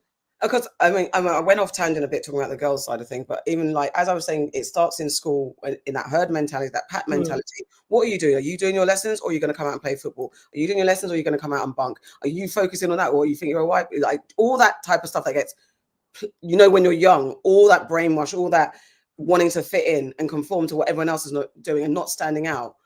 If you don't have that kind of independent thoughts, which is, I'm not even leveraging blame because it's very difficult when you're young, you're going to succumb to what the class is doing. I know I was very brainy. I know that some of the group that I was in that weren't necessarily concentrating, I wanted to be in those groups with my friends, whereas because my school was predominantly white, where I'm not having fun and catching joke with my brethren, I'm in the class where everyone's focused, which was very, I don't know what to say. There were more people of color in certain groups, in the top tiers, in the top tiers and the lower tiers and all that type of stuff. I know I dumbed myself down to not be in those groups all the time. So that me as a girl, I did that. So boys have got extra added pressure. Yeah, it really is it is peer pressure is large. It does that peer pressure is a thing. Also, being a smart black boy, you definitely do have to find your peer groups.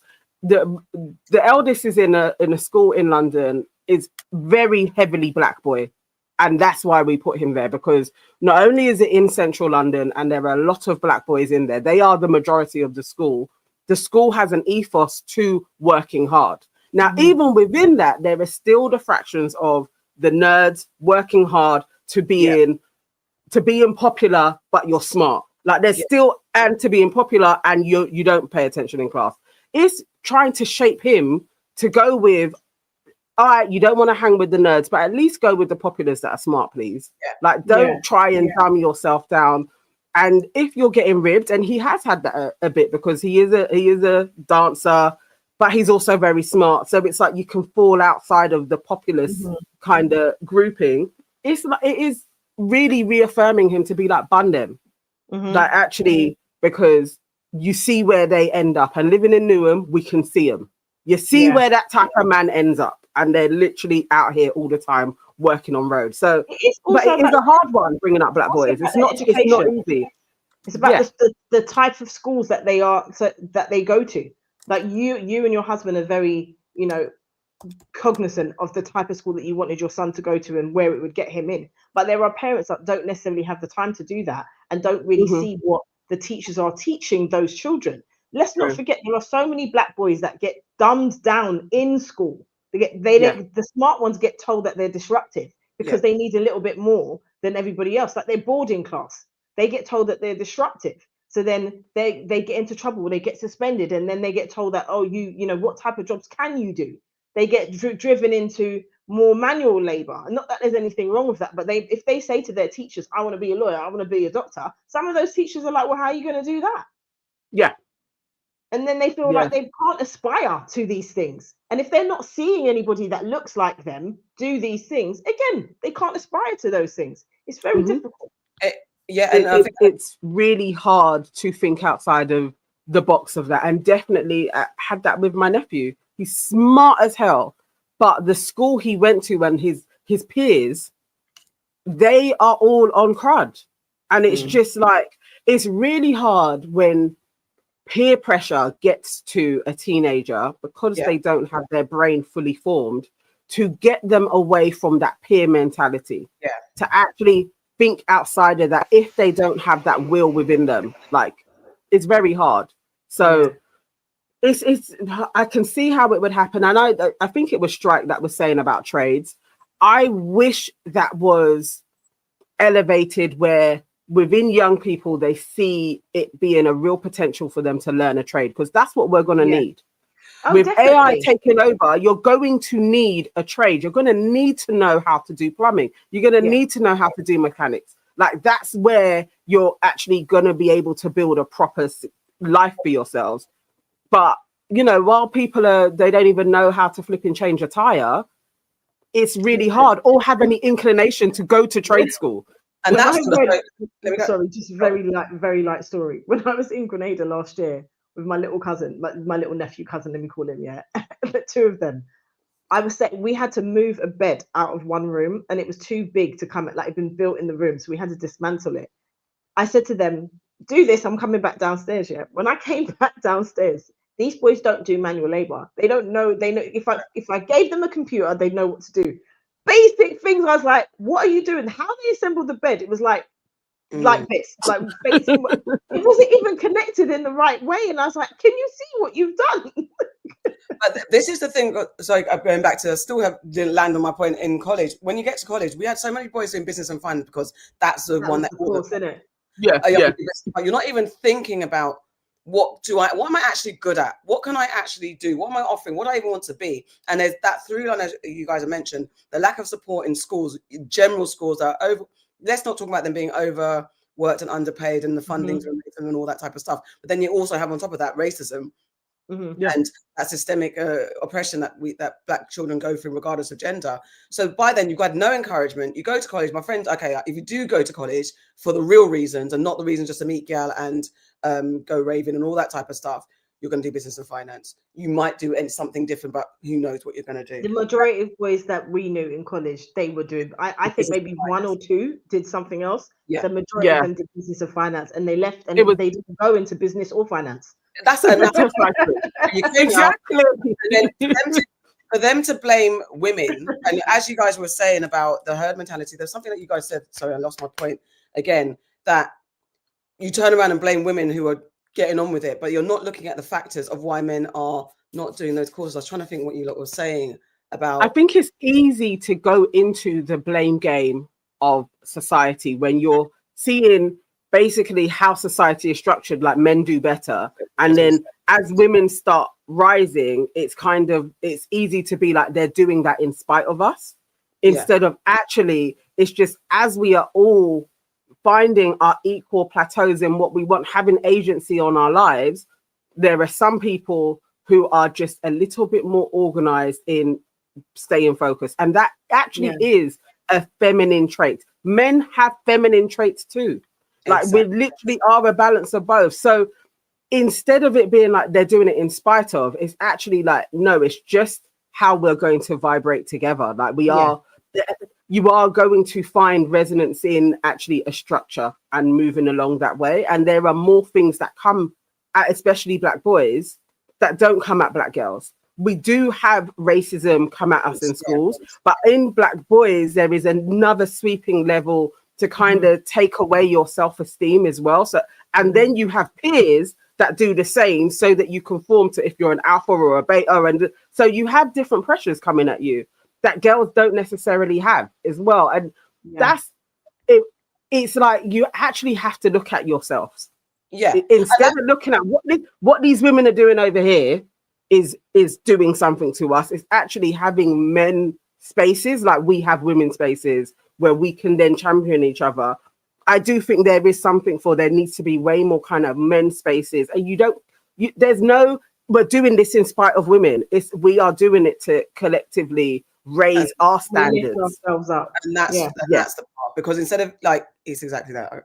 I think you said the words out of my mouth, because if you're wondering why men are not feeling as masculine and as alpha, when you've got men that don't know how to put up a shelf, you can talk about those things, instead of cussing women, you can talk about, okay, what is it? Actually, let's get some trades back on the table, because the education system moved to make us into robots and pushed us into courses and industries that serve them better, admin, paperwork, where men, especially when you've got Black men going into the workforce and going into the city spaces where there's racism again, and you're having to deal with a alpha white man that thinks he's better than you and thinks he knows more than you and undermines you, make you feel less masculine in those spaces. Where are you going to get a job? How are you going to go and work at a bank or in the city or doing admin?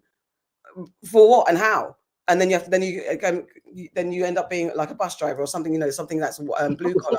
you're being told that's less than. Then women who are conditioned to believe a man's supposed to be successful and be at this level, then we're looking at down on the blue collar men and say, well, that's not good enough. Why haven't you tried? And this is what caused all the mix up and dissension between the genders. So it's nonsense. I wanted to get into, speaking of education and how it fails us. There was a young lady in Connecticut who decided that she wanted to sue the school that she went to because they didn't teach her very well. Alicia Ortez, a 19-year-old student at the University of Connecticut, is suing Hartford Public High School after graduating with honors despite not being able to read or write. She claims the school district failed to meet her special educational needs, denying her access to a proper education and support services. Graduate Connecticut says that she can't read or write. So now she's suing the school district that she says failed her. Alicia Ortiz is taking legal action against the city of Hartford, the Board of Education, and one of her special education teachers. The 19-year-old moved from Puerto Rico to Connecticut in elementary school, and she says that she struggled with a speech impediment, dyslexia, ADHD, and initially a language barrier. Ortiz says that her learning disabilities were not properly addressed, and she says that she's now put in the work, dedicating most of her free time to school, listening back to be able to listen to those audio recordings of her classes and using talk-to-text applications to complete assignments and eventually graduate. Well, still, Ortiz remains illiterate and struggles to spell her own name. Just on that alone, for young girls saying that, what about, and it goes back to what Black boys might be lacking in school as well, what kind of support they're lacking when you've got ADHD or you've got autism, I mean, even what I'm saying, autism, dyslexia, all those type of things, but yet your school's not backing you up and supporting you through the needs that you might have. It's a longer story about this, but I don't know if you want to watch the rest, but I just thought it was an interesting. So point. she did graduate, but now she is like, I had to do a lot of self-taught stuff, so I'm going to sue you. Okay. Yeah, I don't mind her doing that, to be fair. I think more people should get their lip back on education that failed them, definitely. Yeah. All right, let's get into Birmingham, because it's wild out there. I didn't even know what was going on. So terrible. So what's happening? A citywide bin strike in Birmingham has caused serious disruption, with mobile waste sites overwhelmed, uncollected rubbish piling up, and pest control call-outs surging. The industrial action going on since 11th of March has now been declared a major incident. Oh, yeah, it's disgusting. They need to do something about it. It is a problem getting bigger by the day. Foxes, rats at the size of cats. That's basically at their door. At their door. And loads of flies, and it's just nasty.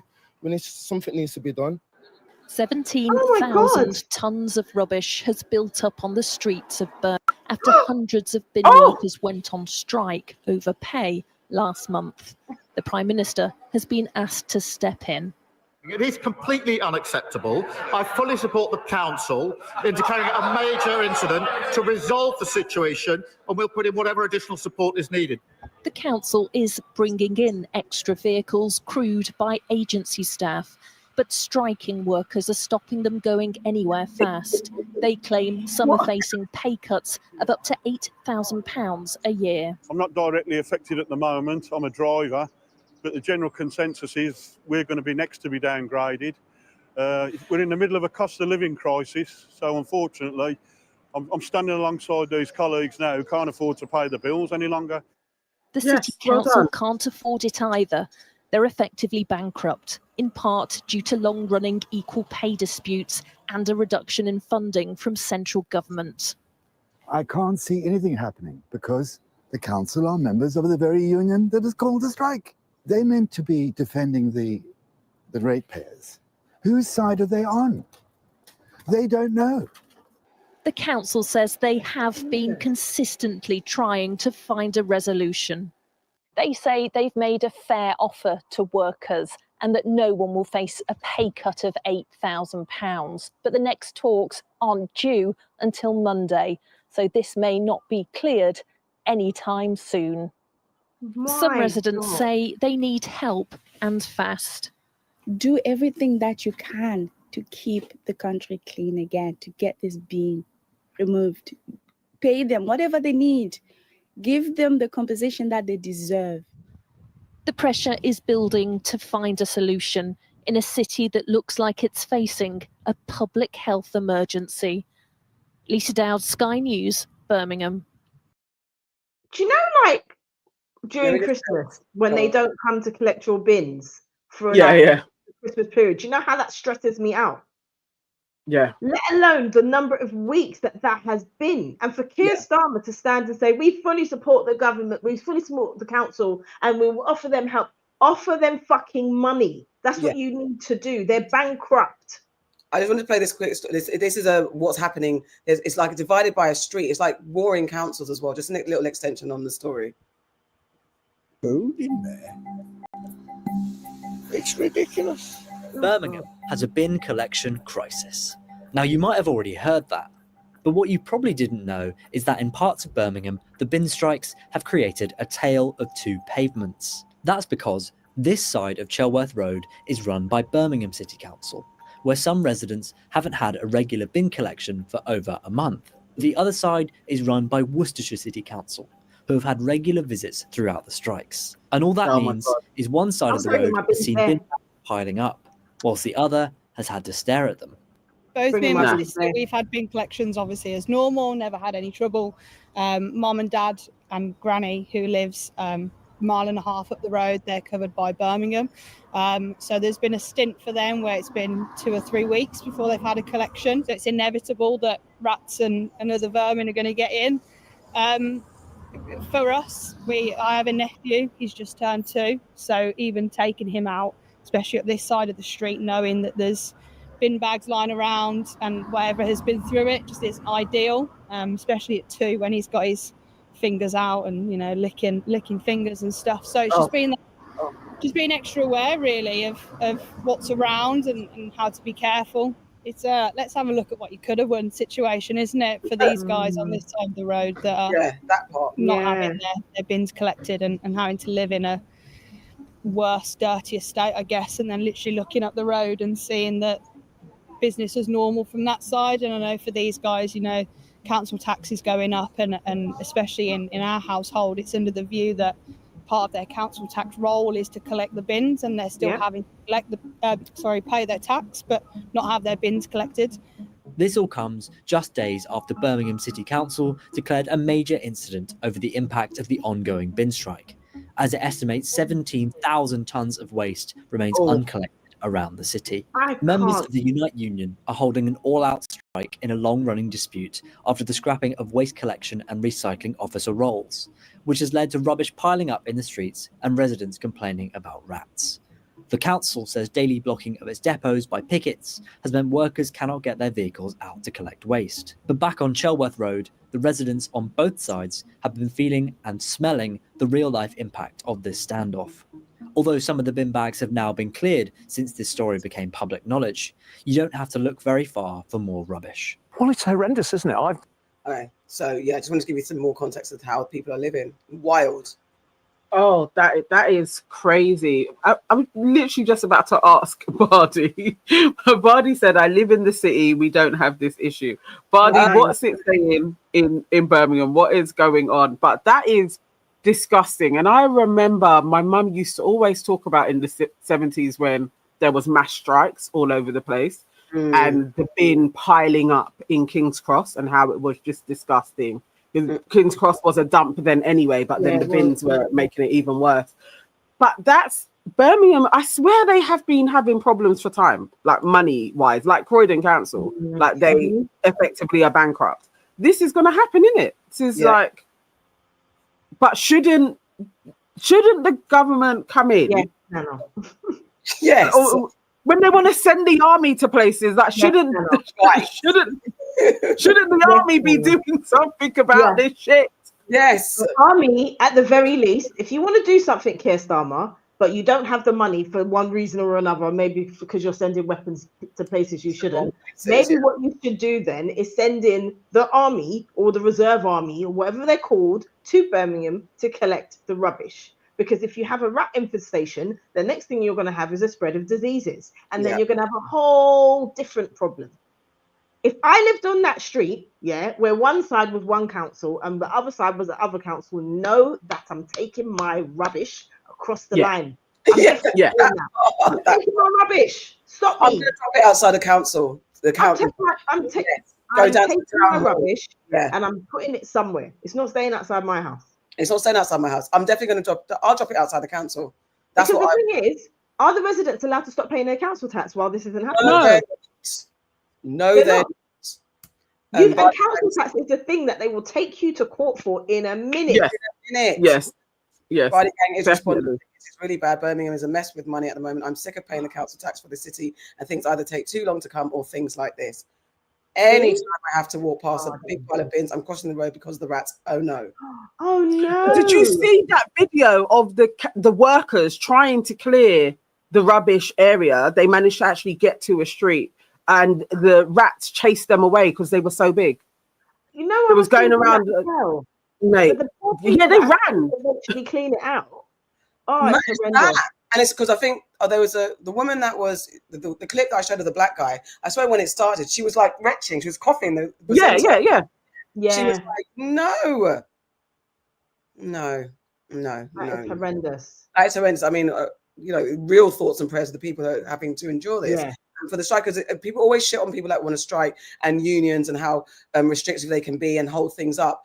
I mean, if I was trying to drive my car and people are walking in front of it, on the flip side, I'd be mad. But you have to stand in solidarity because I stand in solidarity because these people will fuck you over. And as you said, we cannot scrimp or miss a second on paying any type of tax bill. They're looking to increase our taxes. I was going to go into that, but I think we're running out of time. The taxes are going up, bills are going up, but yet service. I always talking about my council service is deteriorated. I am literally that granny. I've been here for 25 years and trust me, the decline in service from my council is wild. And you never think you're going to live it in real time. There was a time when I could call up, get something done. Now, and we spoke about a friend having to wait. How many weeks or months did she wait to get her boiler fixed? At least 2-3 months. Yeah, long. It's a problem, and that's when people are facing these problems. It's really easy again to pass the buck and be like, it's because of immigration, because they're taking all the flats, and it's like it absolutely isn't because of that. It's because of Thatcher in the 80s introduced some shitty tax laws so that people could get away with not paying tax, but also then introduced a way that people who had a little bit of money could buy council housing without restocking. So then you're selling off your assets. How are they going to make money from rent when you sold off your assets? It's just simple business. If you don't have any assets as a council, you're not going to be able to pay your bills, which you have to pay as well. So then you'll go bankrupt. This could be widespread everywhere else.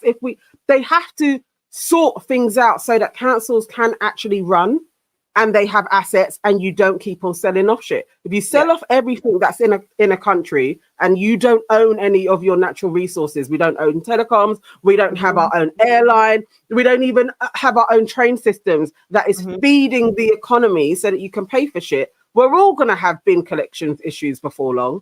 It's how it's going to go. And you have this lower level, the immigrants are coming and taking over jobs, but yet you're outsourcing everything to foreign companies. And then you have the things like that's going on with the tariff wars with Trump. It's just all stupid men playing games with our lives. But this whole rhetoric that the immigrants are coming over and taking all the jobs, half of them they don't have work permits. So what jobs are they taking from you? And then some of these jobs, you don't want them. You don't want those jobs. But yet you're okay to do international trades with businesses and having foreign companies really take over the country. They're the ones that are taking land and business. The people that are striking, I fully support them. It's unfortunate and disgusting what's happening, and the government need to step in with, as I said, the reserve army. But in the interim, you cannot tell someone that you're going to have £8,000. And okay, if they're saying, it's not quite 8,000, it's got to be a substantial amount for that figure to even come into the ear. Honestly. You can't £8,000 when everything else has gone up.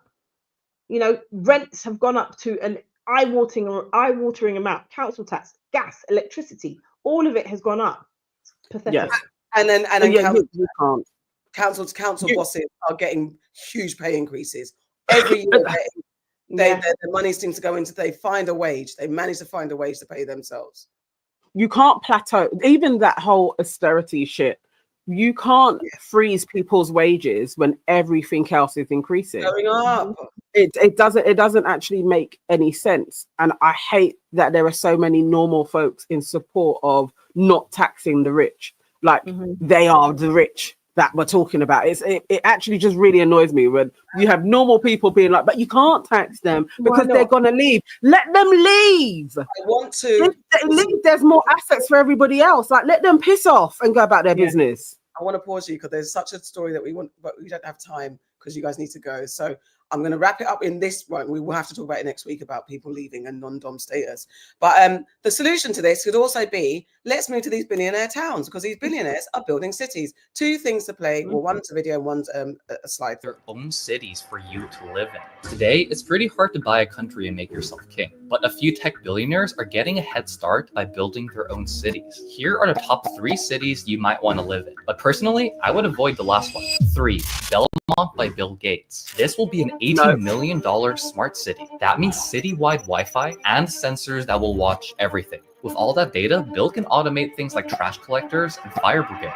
2. Starbase by Elon Musk. One day, Starbase will be the world's first space travel hub. But right now, Elon plans for this to attract people to work at SpaceX. Because if most of the town works for SpaceX, local politics would likely vote in favor of SpaceX. 1. Telosa by Mark Lohr. Mark is building a green city that can house 5 million people. The city divides into 36 independent districts with a massive tower in the center. That's how billionaires are building their own. So there's that. I just wanted to quickly share that. Sounds like prisons to me. It sounds wild, isn't it?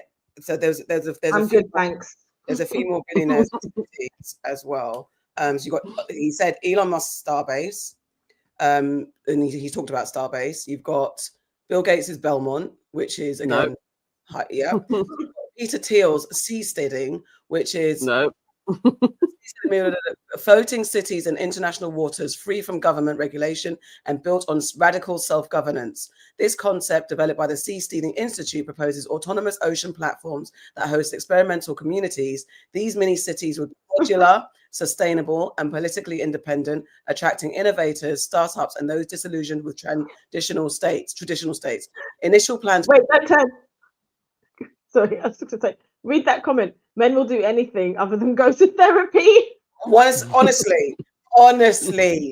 Initial plans focused on French Polynesia, but legal setbacks stalled progress. The broader vision remains: escape bureaucracy, trial new governance models, and live off the grid on the sea. So there's that. We have Mohammed bin Salman's The Line, which is I know about. Saudi Arabia's Crown Prince Mohammed bin Salman is building The Line, as 170-kilometer long, 200-mile wide smart city stretching through the desert with no cars, no streets, and zero carbon emissions. Part of the 500 billion NEOM project, The Line is designed to house 9 million residents in vertically stacked neighborhoods with AI systems running transport, energy, and services. Everything residents need: schools, shops, parks, and will be within a 5-minute walk. The goal is to redefine urban living with ultra efficiency, full automation, and total sustainability. People are questioning its feasibility. Mark Cuban, Mustang. In 2021, billionaire Mark Cuban bought the entire town of Mustang, Texas, a 77-acre dot on the map with a population under 30 for a reported $2 million. At first, the purchase raised eyebrows. The town had little more than a trailer park, a shuttered strip club, and a wastewater treatment facility. Cuban said he bought it as a favor for a friend, but has since hinted at turning Mustang into a creative canvas, possibly for content, entertainment projects, or experimental development. And Larry Ellison has got Lanai. After buying 90% of Hawaii's Lanai Island for $300 million in 2012, Oracle founder Larry Ellison set out to turn the quiet, undeveloped island into a model for sustainable living. His vision also includes transforming Lanai into a wellness-driven, eco-friendly utopia, powered by renewable energy, focused on organic agriculture, and supported by luxury tourism. Ellison has poured hundreds of millions into solar farms, desalination tech, and upscale resorts like Sensai, which blends data-driven health with nature. And then you've got Mark Law's Telosa, which I think was mentioned as well, built around fairness, sustainability, and innovation. It's in America. He's founder of Jetcom and former Walmart executive.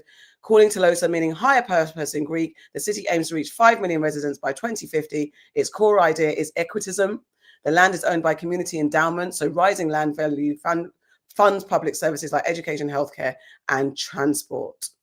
That is it. We have all these billionaire-built cities. I really think this is why there needs to be proper sanctions on these billionaires as to what they cannot get involved in. Honestly. Why are they? It seems like some Roman conquering fucking bullshit to me. They're gonna, build these cities and make their rules in their cities that they want to have. Like, no. Oh, it's like paradise. I was thinking that, Miss Faye. I literally.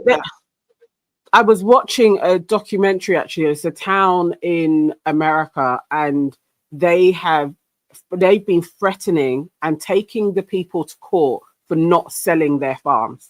So they've bought up enough of it. So all around the place, I think it was 5 billionaires together that have come together and done it. And they've got one person's face that is out there. They've been buying up land. And so all the farmers were like, hang on, why has somebody bought like Bill's land? Like they've been talking about it. And I was like, nah, I think it was over 1,000 acres. It's crazy amounts of space that they've managed to buy so far.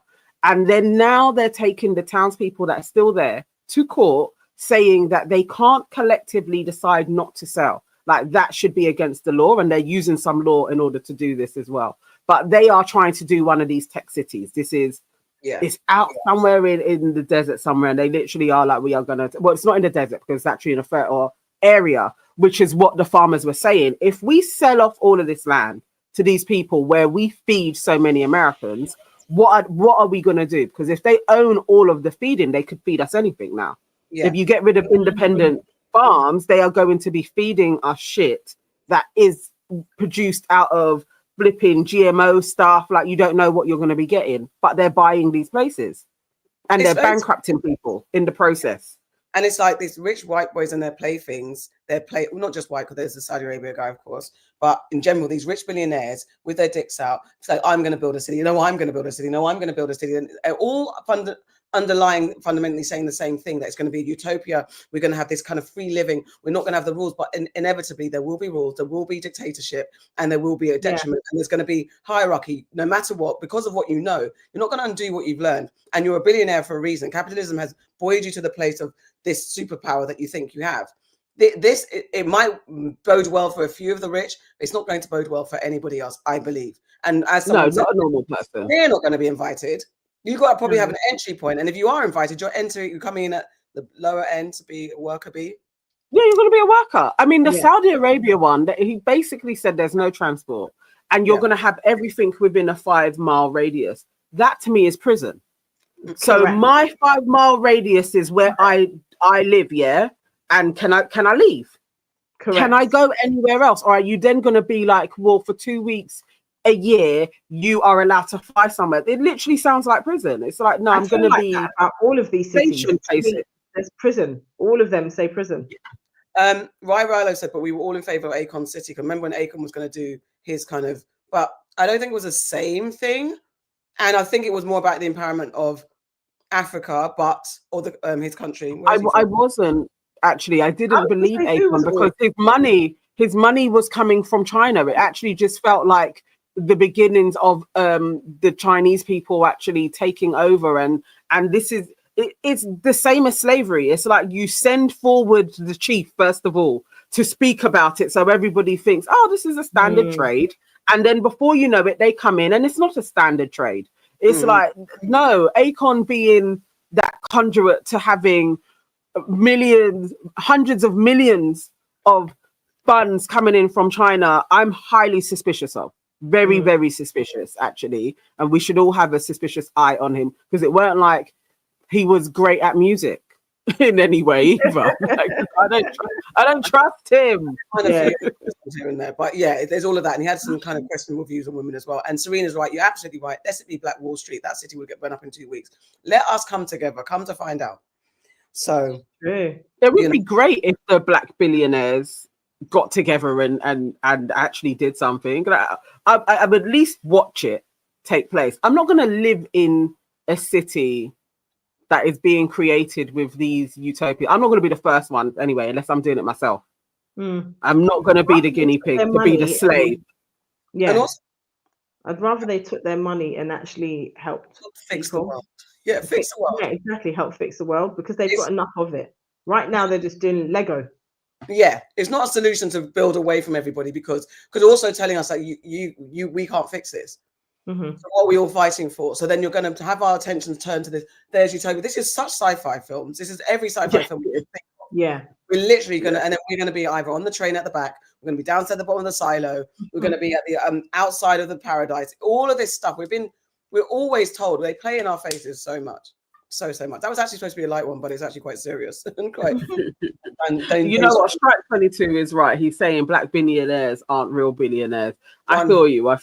Yeah, it's true. They're not billionaires on the Elon Musk level. They got a billy, but that's no, they're not. And also the brainwash that is taken, or what you've as we've said about, yes, there are certain African leaders that are pushing the countries to be better, but some of those men come from a little bit of a dictator mentorship, mentality. So how do we know what kind of issues these guys have, these black billionaires? I wouldn't necessarily want to be in their town either, because they might be freaking red pillars telling me that I've got to be to come into their. I don't want to be in any of these people's towns. I'm saying, I'm saying the black one might not be free of those certain things that we talked about fucked up black men earlier.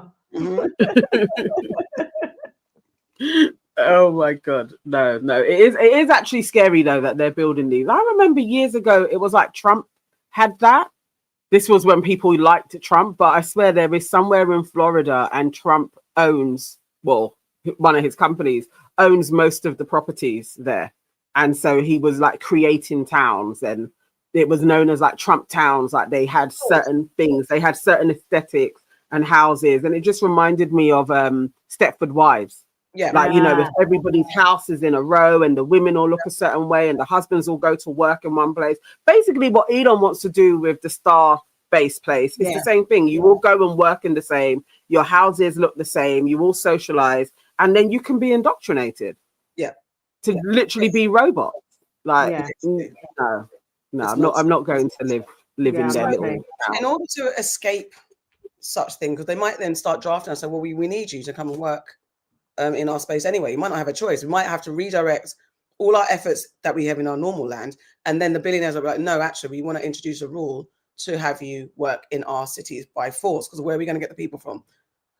How are we going to work there? So my thinking is that we probably need to take an obstacle course and some training, and we need to get this is a really ridiculous is this fight mode so that we know how to protect this ourselves. is what we should do. The world's toughest obstacle course. So God, segue. Could you do this? I'm not. Right now, let me tell you something. I can get now. I've collapsed. Now I've collapsed. That would have been fine. I can't do that. I can't do that. No. Would I have lost here? Yes. I'd run underneath it. Yes. I think it's possible. I think I could have lost on number 2. Right here, I would have been already out of breath. Yeah. She's doing phenomenal. I'm gonna finish this video, but for the purposes of everything, I would have only made it past possibly 2 obstacles. One. Okay. What? Oh, come on. Aren't even making worse noises. Right there, I would have passed out. No, I'm dead. I don't have any air anymore. I've had a heart attack now. No, I've had an asthma attack by now. Oh, and then you drove to the jungle. I could kind of do that. Yeah, but to make it onto the thing without. No, I do. After you've done all that, look, I can't. What is she doing? That's impossible. She's hooking the rope and moving. I want to just walk through this water. Yeah, me too. Because are you kidding me? That's She's impressive. running. No way. And she's keeping the same jogging pace. Now this is wild. Where was this one in the beginning? Because I could do that one. That one should have. Okay. Okay. That one. She's running and jumping on the thing. I would have walked. No, I would have definitely walked this. So crazy. she's incredible. What? I could do that one, but again, I would have died 4 obstacles ago. No, come on. How heavy that is. I have a baby, so I think I could have did that one. Baby, like just lifting the baby so much. I think I could have done this one. Hell Not no. now, though. Hell no to this one. Yeah, there's a little bit. Not this bit. I don't have the upper body strength. All of this arm stuff I'm not doing. It's like Blood. it's impossible. Yeah. I'm walking around all through it. That's what be coming from my fingers right now. Blood. So yeah, this is.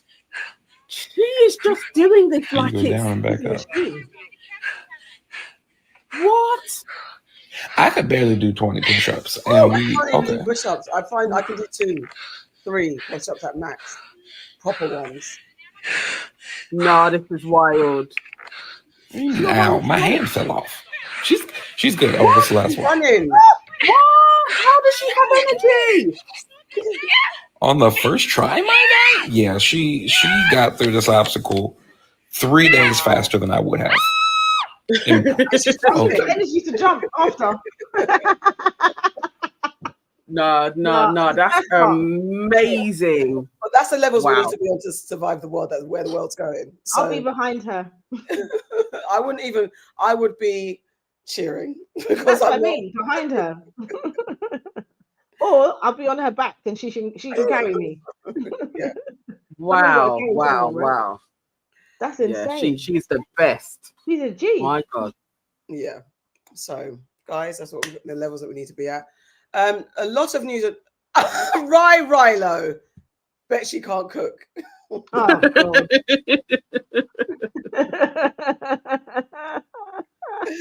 You know what? I would allow her.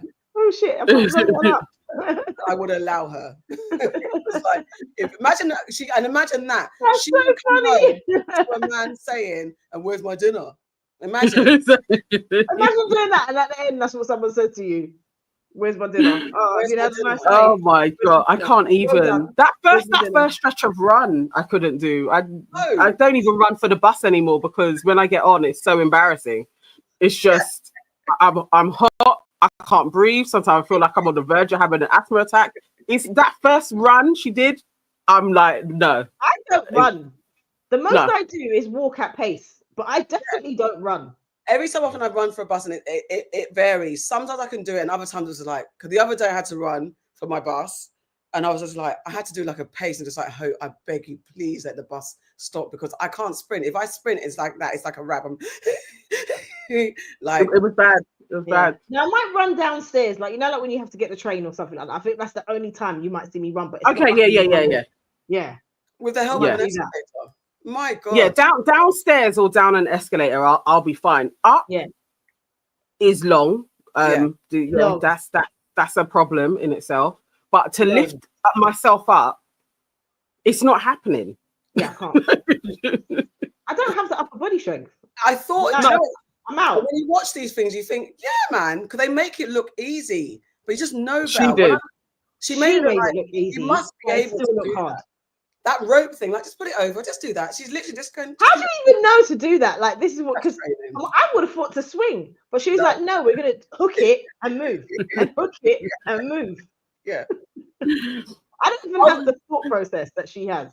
Sorry, Body Gang, facts. And Stephanie saying, bus drivers are bad mind. The other day, literally, the bus, I did a light jog because I was like, I need to get the bus.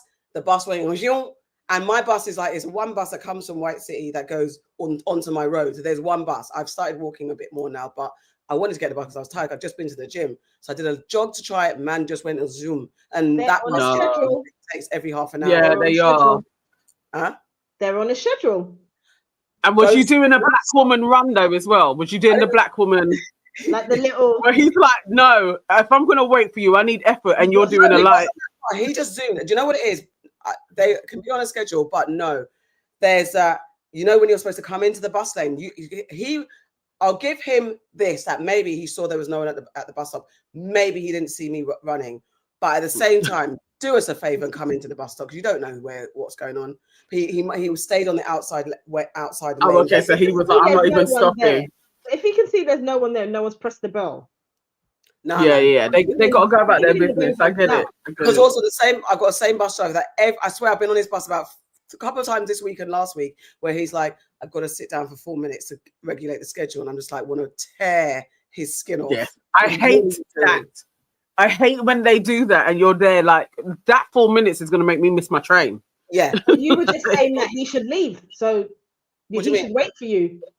So there's someone else somewhere. There was someone else somewhere saying something like that, isn't it? Coming to you have to coming wait. to the bus Then stop. someone else. He's on a schedule. No, come into the bus stop, because if you come into the bus stop and just for a second, not wait 4 minutes. If that is different from But he coming can't to the leave bus stop. early because you know you've got to get a train at or a bus at a certain time, right? When you look at your bus schedule, you know that this bus is going to arrive at a certain time. Yeah, no, I get If that. he I leaves do 4 get it. minutes early, that means that he's 4 minutes ahead where you've left your house to get the bus at that time, and the I bus get ain't there because the bus is gone because it's 4 minutes early. That's I more get that. frustrating. I get that, and waiting and sitting on it is frustrating. But I also understand that. But it is very frustrating. But I understand that. What's worse is when they zoom past, and some bus drivers zoom past regardless of people there or not. I've had that happen to me too. That's true. That's true. They do. They do. Yeah. Anywho, nonsense. But anyway, I couldn't do that obstacle course. I want to know how to do it. If I could do that, I'd be such a show off. Couldn't do that. I said I couldn't. I said it. Don't say it like that. I know I can't. I'm not. I would love to get to that level, even half of that level of strength. Yeah. In my lifetime, I would love to get to peak fitness where you're like, actually, this is the fittest I've ever been in my Do you life. think there's I an would age that you love could have ever have done that? Yeah, younger. No. You think that you could That's have done what she did. No, What she no, did? no, You sure? no. I mean, because it is training and it is being fit and agile. And there was a moment when I was fit and agile. There was a moment slither in school where I was thinking I was going to do hurdles. What was your highest on the beep test? Oh no, I don't think I've been. I didn't care, so I didn't pay attention to it. So to be fair, I messed about. So when we did the beep test, I was like, oh, whatever. I never ever pushed myself. Yeah, so I don't know. I wasn't unfit as a young person, so that's the only reason. Like, if I was to do that, yeah, maybe. I think that was the thing in our school, though. It was such a spirit of competition. There was the girls that would drop out like at like level 4 or 5 when they were just like, I don't want to bust a sweat. But generally, getting to level 10 was like you're going for it. And then it was the marathon flipping runners. They were always going for like 12 or 13. Like, but I managed to get to level 10 in year 9, and I never got there again. I would say I was probably I fit. have no idea. Yeah, I love the bleep test though. And did you? I used to run. I was fit, but I don't think I could have done that. So I used to do high jump and 200 and 100 meter sprints. Right. And I was pretty good at that shit. But I don't think I've never had upper body strength. I think there was maybe a short period of time when I was okay, but I don't have upper body strength. So to do all of those things, I don't even think I've ever been able to swing on, like the monkey bars. I don't think I've ever been able to swing on them, like the whole way through. No. I used to be a bit agile like that, but the only reason why I say I could because I just don't know. So I think even though you're saying you don't have body strength at the time, it's about going into it and doing it. And obviously there's training and development. So I wonder is it like no one in the world can ever do it unless you train, or there's some people that, or it's something that you can do. There's obviously natural ability for some folks. Yeah, they have a natural affinity to it. But I think here, like even if you just think of like physiques that we have here, kids here are nowhere close to anybody that is brought up in another country, like just physique wise. Oh yeah, because the environment doesn't lend itself to be carrying anything every day, to be walking places. It's like we don't have physiques like that. So generally, you do need to work at it. Or you'll go on like a stature. Like you'll look at a kid in school and you will be like, they would be great at athletics just from their natural, but they still have to be taught. They're not necessarily fast or very good. Like they still need some type of training. Yeah, you're right. I feel like the kids in Grenada could do that shit, no problem. Like the kids back home. They're walking and it's in the hot sun. They're fitter than most people. I think you're having some beef. We want to go, so I don't know if we can deal with the beef. Are you lot beefing or something in the comments? Who's beefing? I know Coco. What's happening? Coco's and Yvonne's saying Coco's chatting shit. So I think Coco is saying stuff about Caribbeans, and I'm not sure what they're saying. What's she saying about Caribbeans? Yeah, let's go. What's going on? What's going on? It came from the Coco. Okay, let's scroll back. What's happening? Coco. So why do black men, especially Caribbean, UK born, don't choose university? It's been this way for tens of years since Windrush. Strike 22 came back and said, Coco, university used to be free. Why is it not free anymore? Especially considering the course you study, you probably won't get a job for. So Coco came back and said, If when university was free, Caribbean young men didn't apply. Strike came back and said, most Caribbeans weren't allowed to go at that time, ma'am. Like with all things, everything that used to be free, they started charging to keep people like us out. 100%. So they said, what do you mean we're not allowed? I went, what do you mean we're not allowed? Who stopped them? Strike said, they didn't make it easy for those people to get access to those places. The same people that made that policy. Coco said, you're talking doo-doo. Strike said there's a documentary, I can't remember the name, of a Conservative minister stating that they wanted to bring Caribbeans to the UK to help build, then send them back. Yeah. Had no intentions of integrating them into society. Yeah. You can't remember the document or cite the policy, but yes, beef. It's Caribbean culture, all about walk up and bashment, not education or trade for that matter. Excuse me? That's a load of fucking bullshit. That is a load of bullshit. Caribbeans in the UK put in lots of work and laid a foundation that all other backs have benefited from. I am Caribbean origin, born here in the late 60s. Caribbean boys gave zero fucks. Yvonne said, anyway, you're chatting nonsense. It's not. Yeah. Most Caribbean boys wanted fast life and easy money, equal selling drugs, and before that, armed robbery. Oh. I grew up in Gunchester. Why are you coming for Caribbeans? I don't understand it. Like, I've got Caribbeans. I said I was the first person in my family to go to university. I most certainly wasn't the last, and the rest of them are boys. The rest of them are men that have gone to university. So that's not really true. It's not really true at all. Body Gang says, you know what? Go and read Bardi's one. Do you know what? I hear that it's more African men that were forced to go to university, whereas I can't name as many Caribbean men that have gone, but Caribbeans have become so successful in other things. But I think it's that. Like, what I will say is that remember one of the things that I said is that I wasn't told that I have to go to university, right? I do think that is the thing. We weren't told we had to go to university, whereas in the African, like certainly Nigerians and Ghanaians I know, they were more like, you must go to university. We didn't really hear that. Well, the Caribbeans that I know, we didn't really hear that, but we went. I know a lot of people that went to university, not just family members. If we're talking about men, I know a lot of them that went to university. It's, I resent that all the Caribbean men were here for was gun crime and all that shit. That's not true. Coco's saying I'm not being a hater, I'm being honest, but I think it's everyone's experience as well. There's a very but that's your lived experience. It's not everybody. Don't say everybody then. Say in my lived experience, it's this. Yes. And it's also what Coco is doing is really removing a lot of context to being in this country from the 40s and education as well. It's like you're negating the streamings that went on that actually so many Caribbean kids went through, where they were being placed in lesser classes into the special education system. And that was their education. So it's like you're taking away all of those years where there's families that were placed through an education system where you're getting subpar education. And that's what Strike is actually referring to. The opportunities weren't there to be like, I'm going to go to university, because you weren't even being leveled to get O levels, to then be able to do A levels, to then go forward to university. It's like your education system went through a different path, whereas a lot of the Africans that did come in the 80s, the second wave from the 60s, where they're having their kids, and then you had a second wave that came in the 80s, they were already like the middle class in Ghana and Nigeria. So they're already a part of the university class. So then their kids are either going to be schooled here or they're going to be schooled in America. It's like it's totally different class systems. Before you play this, Sequoia, can you check the WhatsApp? Because I've just put something that talks basically about what Nana was saying. It goes through it slide by slide.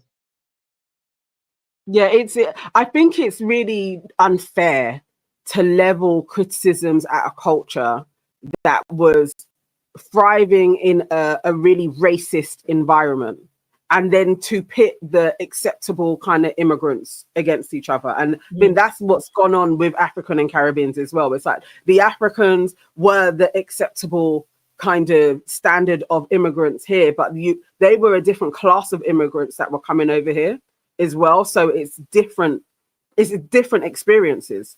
And also again, the education was rife. The reason why we generally don't have our languages here and we understand it is because at home you were being told if you go into school and say that you have another language, they're going to put you in that special class. Yes. So And that's it's like, so you lose your culture. It's like they had different ways of stripping us of who we were to assimilate in Britain as well. So it's like, let's give ourselves some grace as well, that it's going to take a few years and we catch up so quick.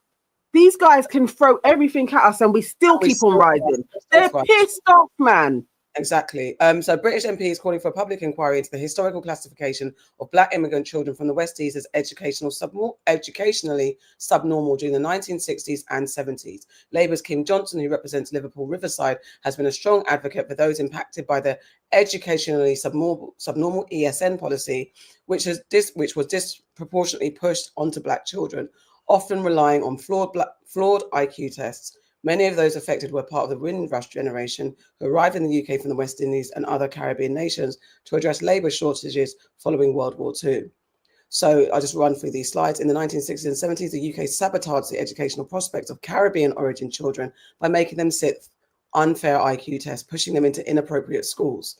Many of these children failed these intelligence tests, which were biased against newcomers from different cultures. They were sent to institutions for the educationally subnormal ESN schools. This led to intelligent young Black children ending up in facilities for pupils with physical and mental disabilities. ESN schools typically did not have a curriculum, exams, or a qualification system. Parents were misleadingly told that their children were being sent to special schools where their needs would be met and they would thrive. It quickly became apparent that immigrant children forced into ESN schools were struggling with the basics of reading and writing. Black communities fight back. The Black education movement and the Black supplementary schools movement were set up to fight a prejudiced national education system that was ignoring the needs of Black children. Black communities set up supplementary Saturday schools run by Black teachers and parents to fight against the racism and inequality their children were experiencing. Children were taught all the subjects they were missing out on, including reading, writing, mathematics, Black history, Pan-African history, and West Indian culture. Black immigrant children sent to ESN schools suffered from issues such as low confidence and self-esteem later in life, as well as fewer life opportunities. Victims struggle with the lifelong trauma of being wrongly classified as slow and backward, and the consequential denial of an adequate education. A disproportionately high number of Black immigrant students who were excluded from mainstream schools were imprisoned later in life. Black children in the UK are still disproportionately pushed into alternative provision, a system where students with complex needs and vulnerabilities are accommodated after exclusion from mainstream schools. They are 5 times more likely to be sent to pupil referral units, which have been described as school-to-prison pipelines. Black Caribbean students are permanently excluded twice as often as their white British peers. They are 4 times as likely to be suspended from school and more likely to remain in alternative provision following an exclusion. And just to say, to counter the stereotype, there's the entry point of when West Africans and Caribbeans entered into the UK. But once we all became assimilated and they just saw us as Black, this thing is reflected in, when it comes to Black African students and just Black students in general. There's still a little bit of a higher number, maybe in graduating and qualifying and stuff like that. But there's still now a blanket way of treating kids as subnormal, Black children as subnormal, aggressive, lower, they over-diagnosed as ADHD or problematic, when actually possibly just a different way of learning, or your racist teacher and system is not suitable for our Black children to thrive. And just I wanted to play the Small Axe trailer. If you guys don't know about Small Axe, Steve McQueen did his anthology series documented the Black Caribbean experience in the UK, and one of the episodes is Small Axe. You can find, I think it's on BBC iPlayer. This is just a trailer for it. Children are too loud, too slow, or too lively. The school system has a policy of targeting our children. There is a deeply rooted cultural bias. As a collective, we stand a chance. We are the small ants, sharpened to cut you down. Yeah. It's so good. And the boy that is in there is a friend of the family, Kenya. Yeah. Like that's actually our family. Yeah. So yeah, he's very, very good. Very, very good boy as well. And yeah, it's a good one to watch. And it's definitely representative. I think there are lots of people, Caribbean and African, that have a very similar view as Coco. Like, you're removing all of the context to the education system that a lot of people were brought up in, and just being like they're just wockless. They're just all here for dance and selling drugs and all of that shit. And it's like, it's not true. And to carry that on is literally, you are fueling white supremacy. Yeah. Because you are removing all of the systems that they put in place to keep people down, and you're blaming the victims of that and being like, it's you guys, you should try harder. Yeah. Earlier on in this stream today, I said that you have Black boys in school who are very clever and are told they are disruptive, and then suspended and excluded from more education or sent into facilities. It's not. It's very true. I remember Saturday schools being a thing. It wasn't something that my mum did, but I knew a lot of, and it was a lot of my Caribbean friends knew about Saturday schools. And they've disappeared, because the minute we do galvanize, because up the road from me, there's a school that's, I think it's a Muslim school or Jewish school. Sorry, I should know which one it is. But it's a faith-based school that's not of a typical Christian or anything like that. It's a religious school. And I don't know where at all in the UK there's a actual Black school that's government respected, supported, or allowed to thrive in the way that we know that other religions have been allowed to do. I don't think most of them are not government supported anyway as a Saturday school system. The reason why it didn't really last in the Black community is funding, is money. So I went to a Saturday school. My uncle ran one. There was probably about 15 of us, and it took me through secondary school. I was there for like 5 years. My friends started to come to it as well. I definitely passed English because of going to the Saturday school, because generally I would always stay at a CB average was my grades all the time. But when I was there, from year 9, she managed to get me to A. But when I was turning my papers, it was A. It was because she would just work on vocabulary, really taking her time. But it was money. At that time, it was £10 an hour. When I finished, I think there wasn't a new crop of kids coming in, and then my uncle didn't have the money to be advertising as well to get more people to really support it. It probably lasted maybe another 4 years, but it is important if you have a system around you, because we don't have religion in the same way like the Muslims do, where you can actually have like a really broad base of a community pouring money in. That's what we don't have as Black people. So it's kind of hard to keep institutions going, because that is what religion is. It's an institution as well. If we're going to Catholic Church, we're going to Church of England, you're pouring into the state's system of a religion. It's not ours. So it's very hard to keep those things going. I know there is one still in Tottenham. I think there's still a couple in Newham. I can't remember the name of it. Carla and Lady Dynamite went there. I can't remember the name of it. That one's still open. Yeah. They used to go to one in it's not in Camden, it's down the road. It's like near Finsbury Park is where they used to go. I think one of them is still open. But obviously one isn't enough. You need them in every borough. You need a few, because it's really important. But it's money. It's always money with us. It's a shame though. It was really good. Just because we touched on it, and this will be the final story. It was there's a school.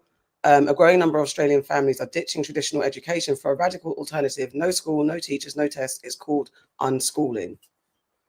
There are no subjects, only life. The basics like reading, writing and maths come naturally when the kids are ready. Unschooled children learn what they want, when they want. It's completely up to them. It's very much about teaching them how to learn themselves. So rather than just giving them some facts, teach them how to find those facts and also how to problem solve. I love your one-eyed monster. Unschooling is not homeschooling, where children follow a curriculum and are regularly tested. Rachel and George Clark have removed their 4 kids from the education system altogether. They believe that everyday life can educate their children better than teachers and textbooks. You've rejected, in a way, the school system that most people think is not only a right but a privilege. Depends on who you talk to. Well, I think our education system hasn't changed substantially in a lot of years, and it still suits a lot of children. They're happy to do what the teachers ask, happy to learn as they're told, in the order they're told. You know, we learn small bits to get to the bigger bit. Some kids, like our eldest, they want to see the big picture, and then they'll fill in the gaps of the smaller stuff when they need it. I'm not dying. I am not dying. Rachel and George first turned to unschooling to help their eldest daughter, Jemima, who has Asperger's. The Clarks say Jemima thrived when they took her out of school. So they also withdrew 9-year-old Millie. And their son, William, has never set foot inside a classroom. Dan, leave me. For us, it became a real battle at home in terms of trying to get her to school and then trying to get her to do what the teachers had asked. And I just watched my daughter go downhill really quickly in terms of her anger, frustration, Self-esteem. Anxious, just everything. So eventually I realised the system didn't fit her and I needed to remove her. The system won. Yeah, just as So it's just homeschooling, no? There was nothing new or radical in that. So they're just using a new term for homeschool. White folks. Maybe not homeschooling. It's in a group. That's it, isn't it? It's outside of homeschooling. But it's just a... Yeah, that is literally homeschool. Like, you know, my brother's kids are homeschooled, and he has always been, before Dave even came along, he was like, I would never put my kids into a school. And I didn't think he was going to follow through on it. I was like, okay, when they come, let's see. But G is now 6, River is 2, and they have never been to a nursery. They are homeschooled. Dava is super bright. And within the homeschooling network, it's like she still has her friends. They do activities as the mothers and fathers do, like, but her learning isn't linear like what they're doing. She knows so much more for a 6-year-old because it's just, you know, they have that hunger to learn. So she knows all of the dinosaurs. Like, she knows math, she knows multiplication. She's so bright because it's just at her pace of learning. So when she wants to binge on something and obsess, she has the freedom to. And in class, you can't do that. So if you're given 40 minutes to do maths now, and then you were really focused on that maths task, and now they're bringing in English, you can't be like, I just want to do maths though, miss, for the day. You have to switch to English. So it's not the best environment for all kids. So I get it. I get it when folks are like, if this isn't working for my child, I pull them out. If you have the time, I don't even think it's a privilege, actually. It's a commitment. If you are committed to raising your kids like that, big up to you. I haven't read this book, The Making of the Black Working Class in Britain. Thank you for that, Kevin. I will check it out. Oh, I feel like somebody has told us that in a comment before. Yeah, probably. But what was it? Ron Ramdim. Let me make a note of that because I actually do want to. Yeah. All right, guys, we have to go because yes, please. Yeah, we want to actually. Enjoy the sun. I can see my son. he keeps on poking his head through like. Yes, we went over. We didn't mean to. Thank you so much, guys. This has been News and Nonsense. There's been a lot of news, less nonsense, but a bit of nonsense. But you know, news and nonsense our way. We'll be back next week. Have a wonderful rest of your weekend. Enjoy the heat while it's here. Yeah. Goodbye. Bye, guys. Have a good one.